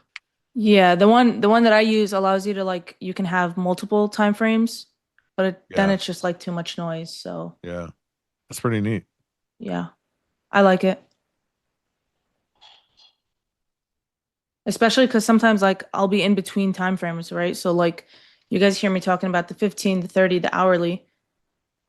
I don't want to miss something just because I'm looking at, something else. Hi, Salma. How did Gamma influence your trades today? Honestly, I have not really looked at Gamma today.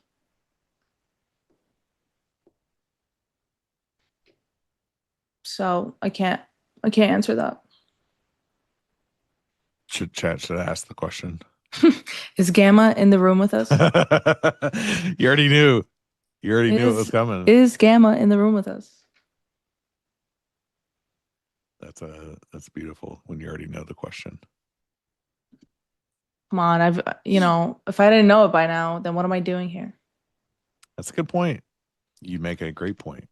Oh, Leo, Craig Yo. said Pax's level for NQ is 478.50. So I don't know if you want to mark that down.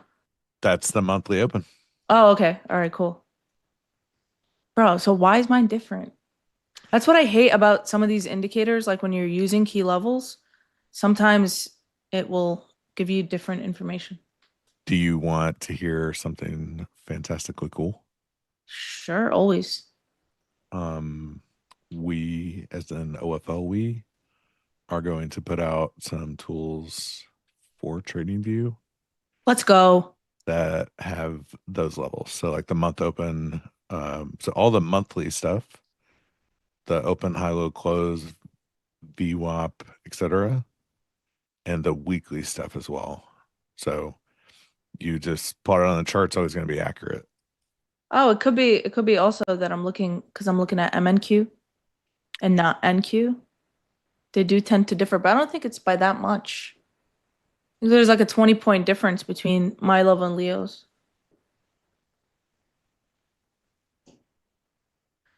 But yeah, sometimes like I notice like if you're on RTH or ETH, like it'll mess with the different levels. Hey, Leo, Cooper has a question for you. Yeah. What's up, Cooper? How much has Gamma affected your trades today? 0. Bro, why this midnight open on ES just won't budge? It is not budging.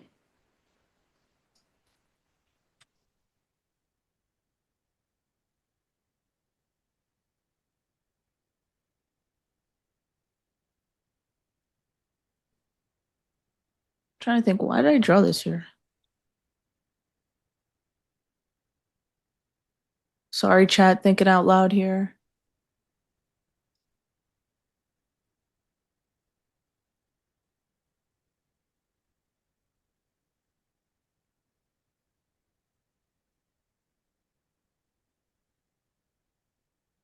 What's your stop on those shorts? Leo? It is right at 25,700. Okay. Yeah, I need NQ to lead the way down here. We really have kind of a frustrating situation. If you look at the 60-minute, you're going to see a pretty nice wick on the high, and you're going to see a pretty nice wick on the low. And then if you look over here, you're going to see a nice Gaussian distribution on this profile.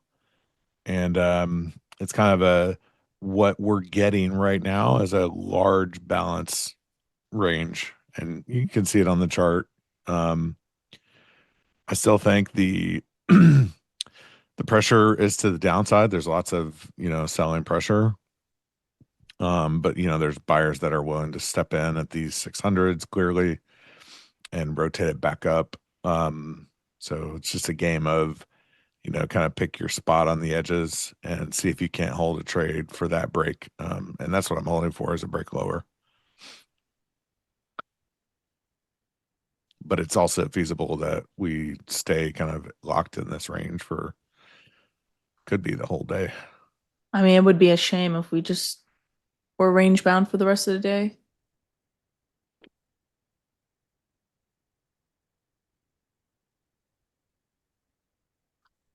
Oh, I see. Wait, you have your stop loss at like what, the OR mid? No, it's Or- right above the 24-hour VWAP, essentially. Oh, okay. Yeah. Okay. It aligns almost with like the 15-minute OR mid. Oh, nice. Yeah. I don't know anything about that, but I know you only stick to the 5. dedicated. I know. Dedicated. Hey, if it works, it works. It does work. Oh, that's also that's a good point. Locked in the range until non-farm for Friday. That would make sense. Yeah. Market wants to wait. Yep. Could see that.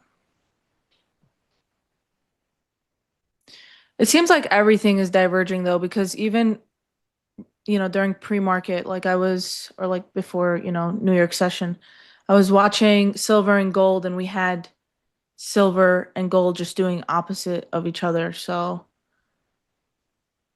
everything is diverging. Is the divergence in the room with us? Guys, I'm just going to tell you something right now. The only time we can use the is blank in the room with us is for gamma, nothing else. Okay. Okay. All right. Not H patterns, not divergences, nothing else. We can only say is blank in the room with us when we're talking about gamma. Oh, I'm still gonna say it. I don't make the rules. You just what, follow them? Yeah.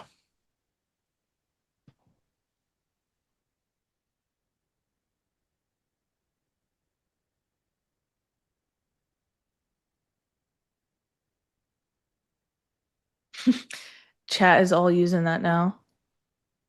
They're just gonna rage bait you with it. Is the limitation on saying things are in the room with us, in the room with us? That's great, Fractal. You can say whatever you want. It's literally a keyboard, and you can be a keyboard warrior. Just like DSB said, is Leo's wife's boyfriend in the room with us? Bro. Bro. Really? Okay.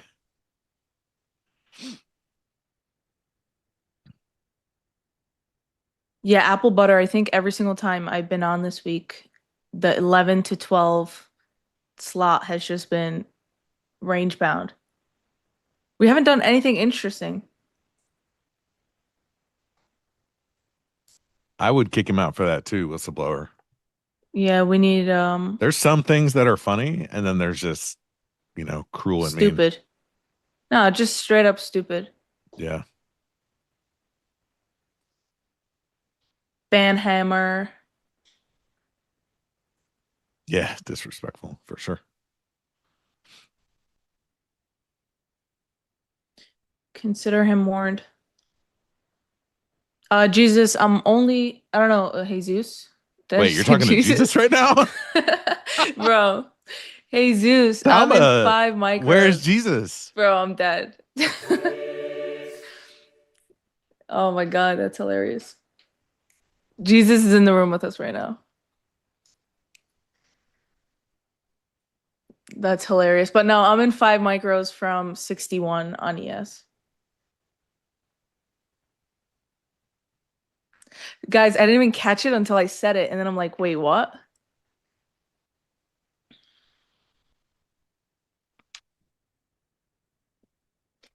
Hilarious. Now the trading is holy.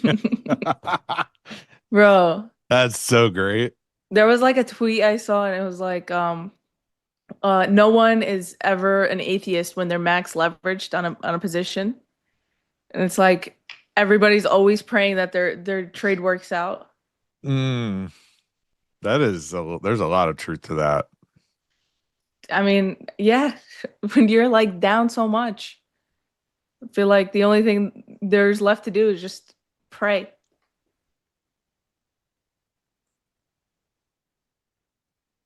Yeah, trading makes everyone a believer.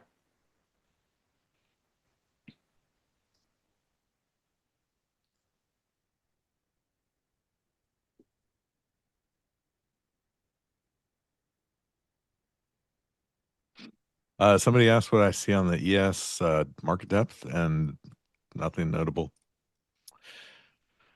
Surprisingly, I don't really watch every tick, especially on ES, or what's happening on the old order book.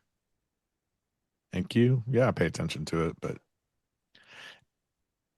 it's not as when you're looking at the order book, you are looking at the lowest of low time frames possible.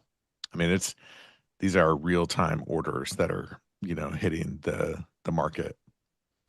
So you can't find a time frame that's lower than that. And so what you have to realize is that while the information is valuable, it's not there's a lot of noise. So you need to, in order to determine what's going to be valuable for you from an order book standpoint, you just simply have to watch it and understand what is important for you to be aware of on the order book if you're going to use it. A lot of people don't even, some people don't even really understand that a thing like the order book exists, and quite successful. So it's not necessary for trading. It helps me keep kind of in context what's happening, with the participants that are sliding in orders. Drive yourself insane watching it all day in any spots. So Mark, sadly, we ended painting the tape. I got out here. You're out? Yeah, only because of how the 15-minute candle closed. I think we push back up. I'll probably get a re-entry. So I'd rather just lock in some profit. Yeah, I mean, I like it. It's a value area low in the day. Oh. We've already talked about, this kind of being the range for the session. I might actually close it out too. James goes, come on, Nick is gone. What's with the consolidation? Yeah. He's probably still in the chat watching. Let me see. Nah, he's not here. He's not. I just checked. I don't know. He could be watching from an alt. Could be watching Nick, from an if you're alt. here, blink twice. Daddy's But home. no, I do think that like we get probably another pushback up. Maybe we just have to scalp this back and forth.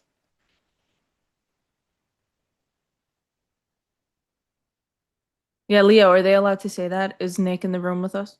Yeah, you can. Because the That one whole works? thing started with Nick. The whole joke started with Nick.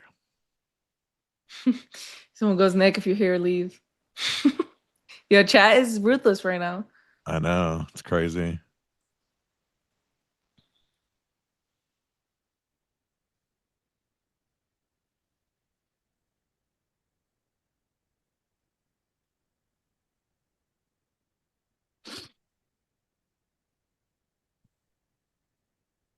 I'm not the gatekeeper of jokes. What are you talking about? Yeah, you're forbidding us from using it. In order for me to be gatekeeping a joke, the joke would have to be funny. Ooh. The only reason the joke is funny for Nick and the Gex or Gamma is because it's a long story inside joke with us and Nick.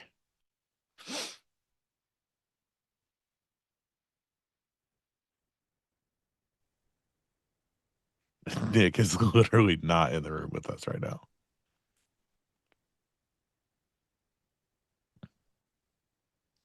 All right, I think I'm gonna set a limit. Are you going to get long here?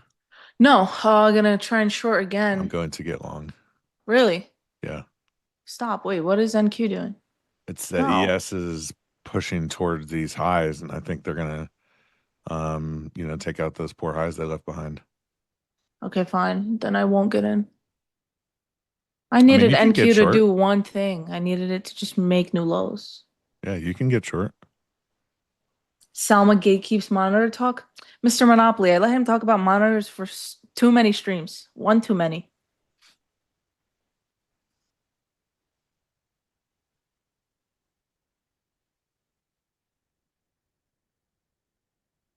Look at ES Globex high.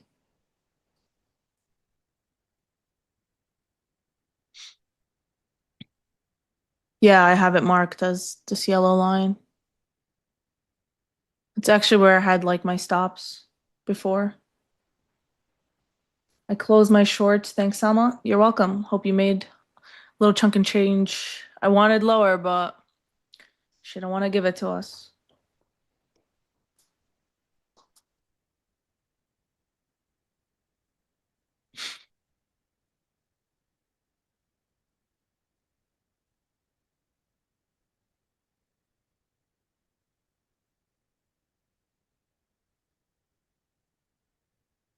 Damn, silver's just pushing.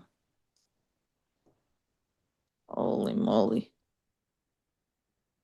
Yep. Robert, it seems like gold is the one carrying right now.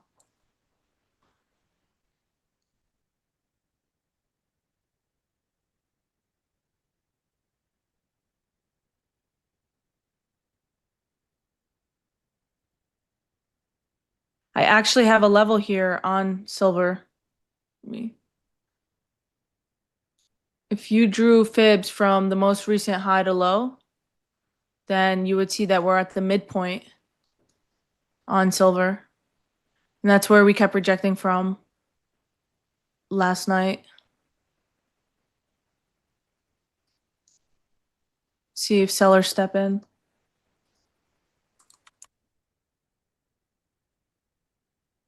Got stopped out of that long. Oh, you got stopped? Yeah. Damn it, I knew it. Wow. I mean, you should have taken the short. I don't I know why you should didn't. have, but it's okay because I would have set it a little bit higher and we didn't even, it would have missed me by a point. So, dude, Nick is in the chat with us. See, Did I you told text you. him? I told Did you you he text was him to get here. on? I told you he was here. Nah, you texted him. I told you. I'm dead. I told you.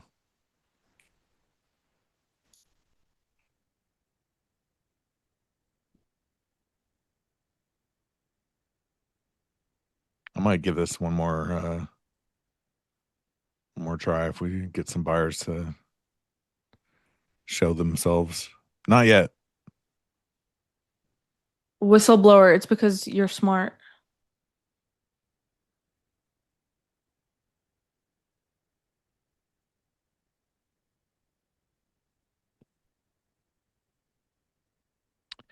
Yes, died like a Dude, ES on like the 4 10 hour looks points. like a head and shoulders waiting to play out.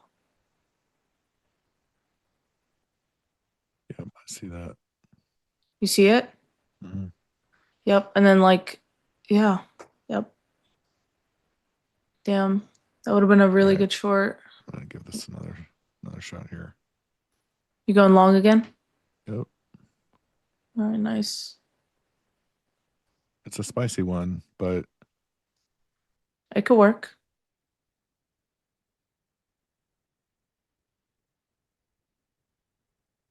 it's got enough buyers here.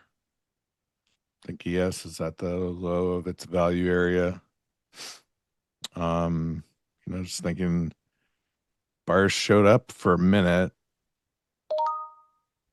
And then disappeared. and then disappeared. But we'll wait and see. I may cut this fast. Okay, so Andres in the chat is asking me, which prop firm do you trade with or do you use your own capital? Before anyone says I'm promoting any prop, that's not what I'm doing here. I'm just answering the question. I trade with Lucid and I trade with my funded futures. Those are my top two at the current moment.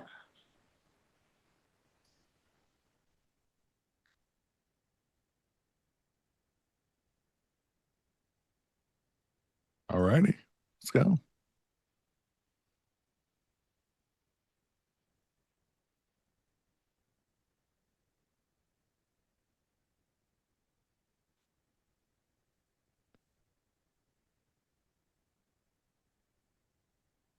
Dude, ES is moving like it's on crack. It was a good long, Leo. Thank you. Let's see. Let me see how much you're up. 26 points. Wow.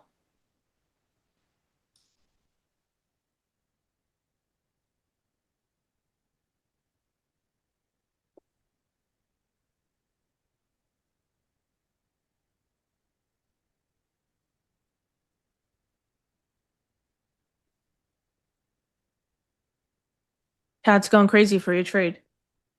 Oh, thanks. I'm going to trim 2 here. So I'll drop this down to 4. Get momentum that just kind of continues to push. I'm going to let this run for a bit.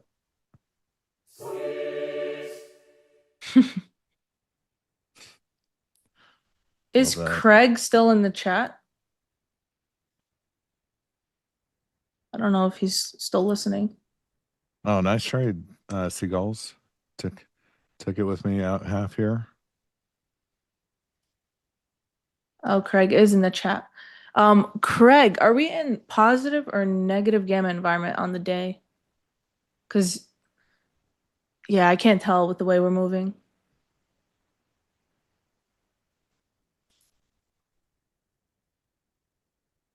Both? I don't think so. Small positive gamma, okay.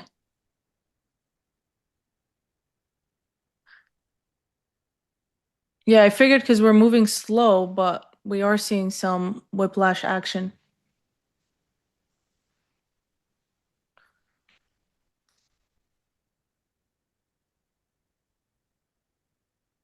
I mean, Leo, you can't make this up. I think like ever since we got on the stream, if you're looking at the 5 minute on ES, it's just been barcoding.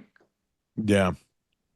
Yeah. ES is, I mean, both are pretty choppy, but ES is especially Yeah.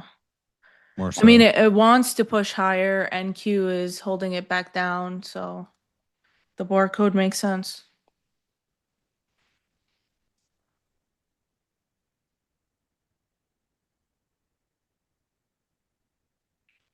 I'm going to take one more off here. So I have 3 left. Good trade. Just been my stop just in front. We'll let this thing cook for a minute. I think ES wants to take out those highs.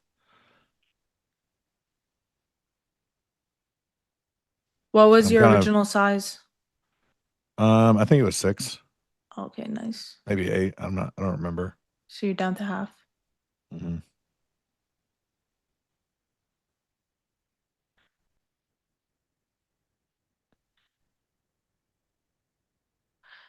I see we've been like struggling on ES to break the 5 minute OR high since like 11:10.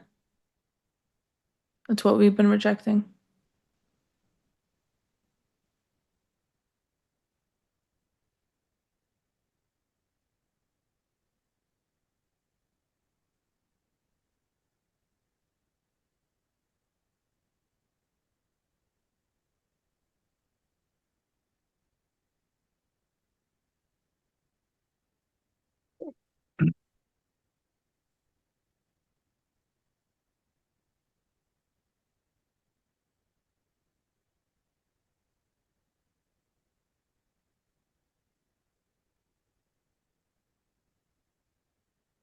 It's pushing.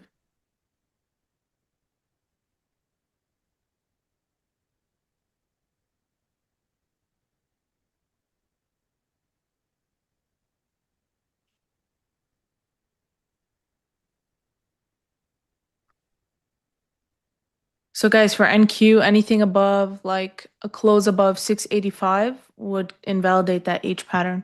There's an iceberg order at 62 here on ES on the offer. So if we can get a break above that, I think it'll be a nice. Oh, that was huge. Be a nice moonshot there.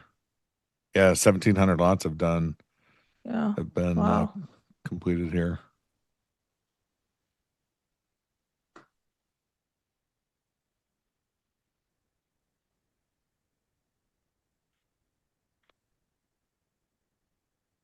See how the 5 minute closes. I'm gonna go ahead and take one more and just watch this. I'm actually just gonna watch ES for a minute. See what they do with this iceberg order here. Oh, they're getting above it. Yeah, I think it's good for a push to the upside now. If I can just kind of hold it.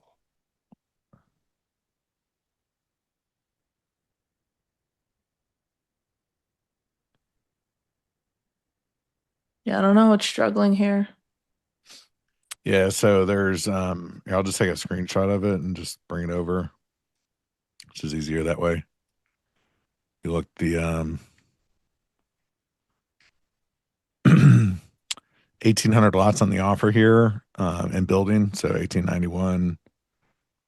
So what happened is we rallied to the 62s, and somebody's just reloading the offer with mega size, and so usually the market's going to have a bit of a hard time getting through that. But if it can, that's a good indication of like how strong the buyers are. But it can kind of be a pivot point, right? So if we reject here, it's usually going to be pretty hard because all these buyers ran into somebody just passively selling the market, right? So it's kind of I don't want to use the term fight because it's going to make it sound like something that it's not, but There's kind of a battle of sorts, I guess. I don't want to oversimplify it, but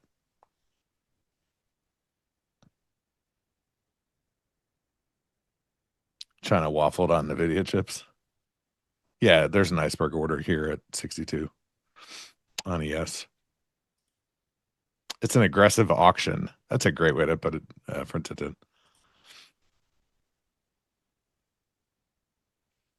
Yeah, they're getting through it now. So trading 64, 2 points above that ice.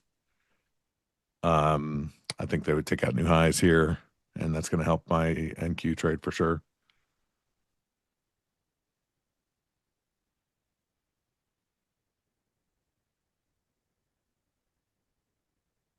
Go to that overnight high on ES, and then that's where I'll take one more contract off.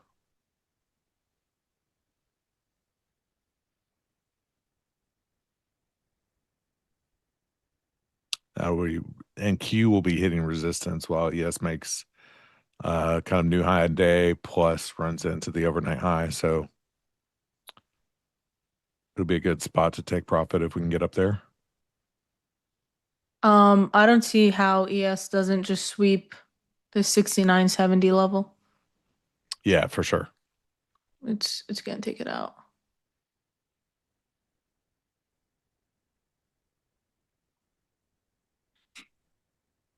If we do that and we hold above 70s on ES, then I think bulls are in the clear there. If we can close above there on the day. Sellers had their chance to push us lower and they failed, so I don't see how we don't make new all-time highs probably by the end of the week, unless like data slaps us back down.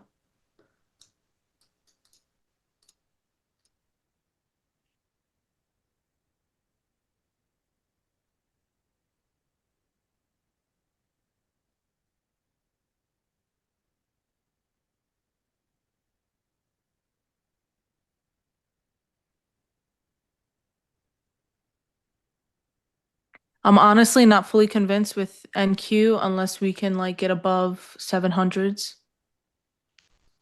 706, that's 708.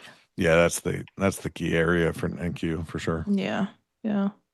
And like you said, ES is, just made new highs on the day, but NQ is just hitting some resistance. It's a tough read here, guys.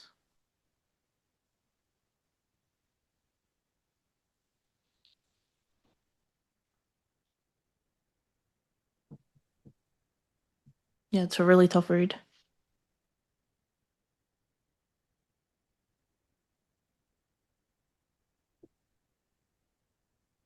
Few people took that trade with you, which is nice. Yeah.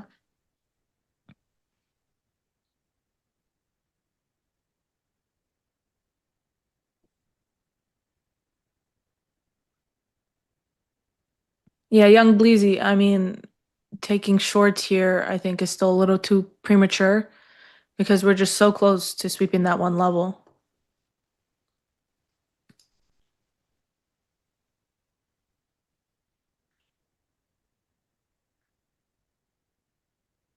We're in positive gamma on SPY. Makes sense.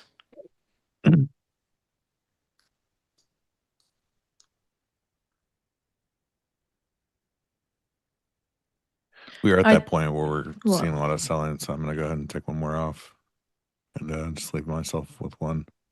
Yeah, and Q hit 9 EMA on the 15-minute, and then sellers started stepping here. We close above the 9 EMA on the 15-minute. I think we continue to push higher with ES. It's so tough here.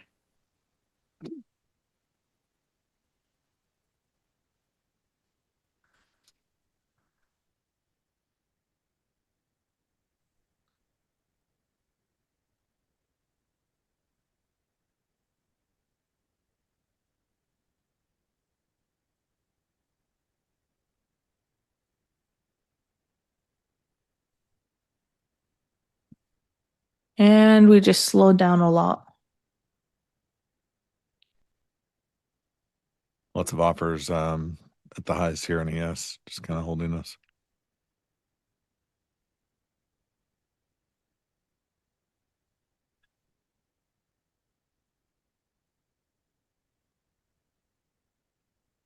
That 1800 guy came in. Perfect timing. He wanted more Yeah. at 66.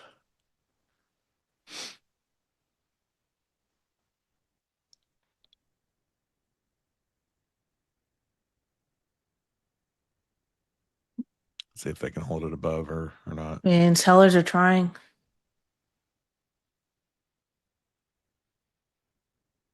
$56. I might hop into some shorts here, just put stops on at high day. I'm not going for anything too crazy. I'm gonna go for 56.50. Let's see if NQ can help out here.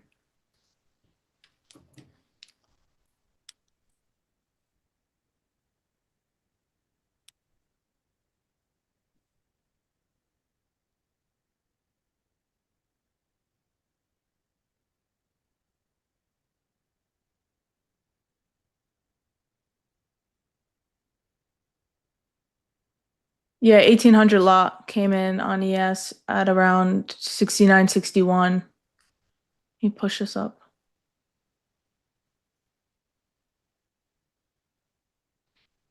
All right, chat. If you haven't already, hit the like button. Make sure you subscribe. If you have, create an alt account and do the same thing. We appreciate you guys for jumping on with us and helping us get this Ninja stream out to the masses by sharing, liking, subscribing, all that good stuff. It helps out the channel a lot. Hold on, I'm gonna hop on my burner and like it. Yeah, there you go. You think I'm joking? I believe you. All right, I did it. Nice short there. Oh, thank you. Nothing too crazy. Shorting right into my runners. My runner. I mean, previous day low is holding on ES here. Just looking for 6 points.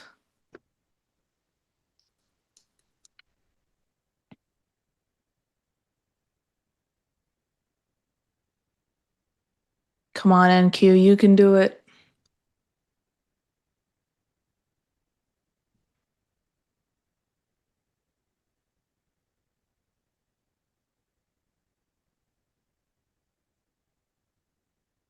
Hello, the cash crash, and thank you, Cooper. Leo, are you gonna hop on later to like the stream when I'm on? Wait, what? Are you gonna hop on later for trade the close to like the stream? I will. All right, I'm gonna hold you to it. I'm committed. I'm on with XY, I believe. Trading the close with XY and Salma later today, huh? Yeah, that's how you're gonna send us off in 5 minutes.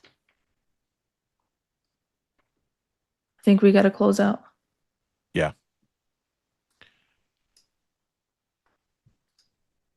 Come on.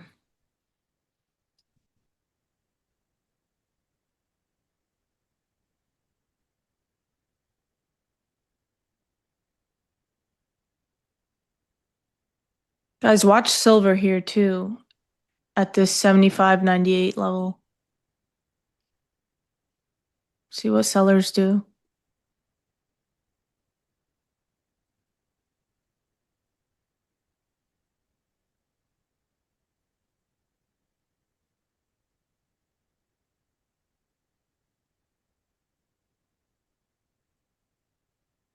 Leo, you got a good question in the chat. Yeah, what's up? When you came up with the the 5 minute OR mid, did you consider the IB mid as well? Okay, so I didn't come up with the 5-minute mid. I ran into it by mistake, and then I just back tested it and turned out to be a great level. And so I just created a trade strategy around that level, so to speak. I then this is after that, I became a big time mid enjoyer, which is something that I've used a lot. Like, yesterday we talked about using the midpoints from like legs. So like, this push up that we have right now, I bet you where we're bouncing right here is relatively close to the mid. It's not quite there because I think it would be like 27.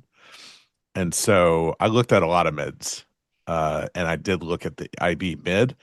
The one thing that I always kind of talk about is that if there's a level on my chart, it has to be like super, super meaningful, to me at least, because there's tons of reference points in any given market, right? Market generated information, short, and MGI for short. There's no short supply of it. You've got all the highs and lows, you've got the IB, you got VWAPs, you've got various opening ranges, you have ADRs, you've got yesterday's range, overnight range, value areas, et cetera, et cetera.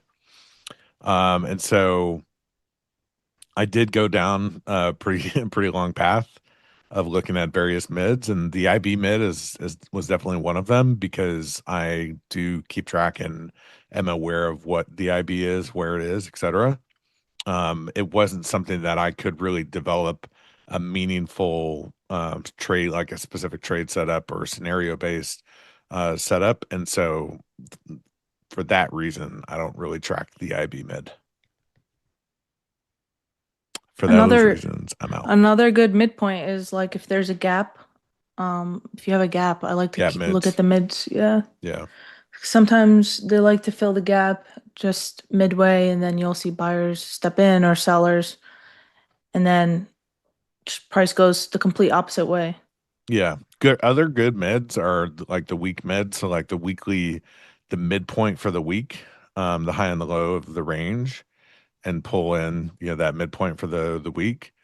Same for the month. Like those are good reference points that give you that awareness of where we're at, with consideration of that higher time frame.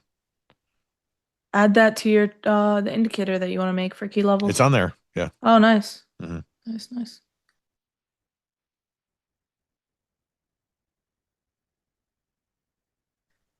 James, you're gonna leave now when we're about to leave too? Hey, hitting the gym. Volatility comes back. He's hitting the gym so volatility can come back. Jim's hitting the gym.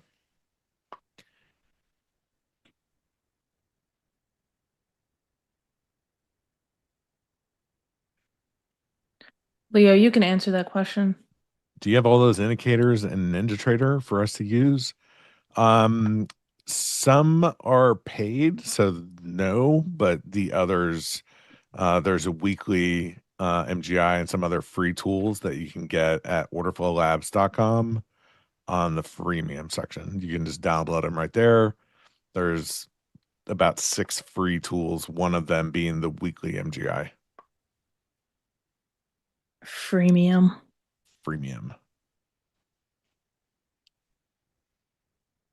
NQ is at weekly open.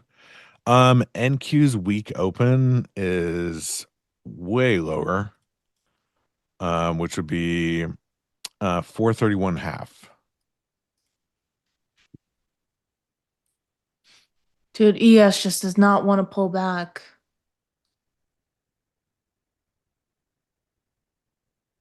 All right, whatever. I'll just keep it on. Well, we are at the top of the hour. I'm going to let this trade try to run if it can. I think there's a bit of upside here. I'm going to watch what happens at that overnight high on ES if we get there, and just kind of manage the NQ trade based on what ES is doing. just because, we get above that overnight, that'll be a key price just to see there. So that's my plan on this trade. Salma will be back. She's pulling double duty, so she'll be back I will. with XYZ this afternoon at 2:30 Eastern. So appreciate you guys for jumping on, hitting that like button, hitting that subscribe button, and we will see you next time. See you guys. Bye, chat. See you, chat.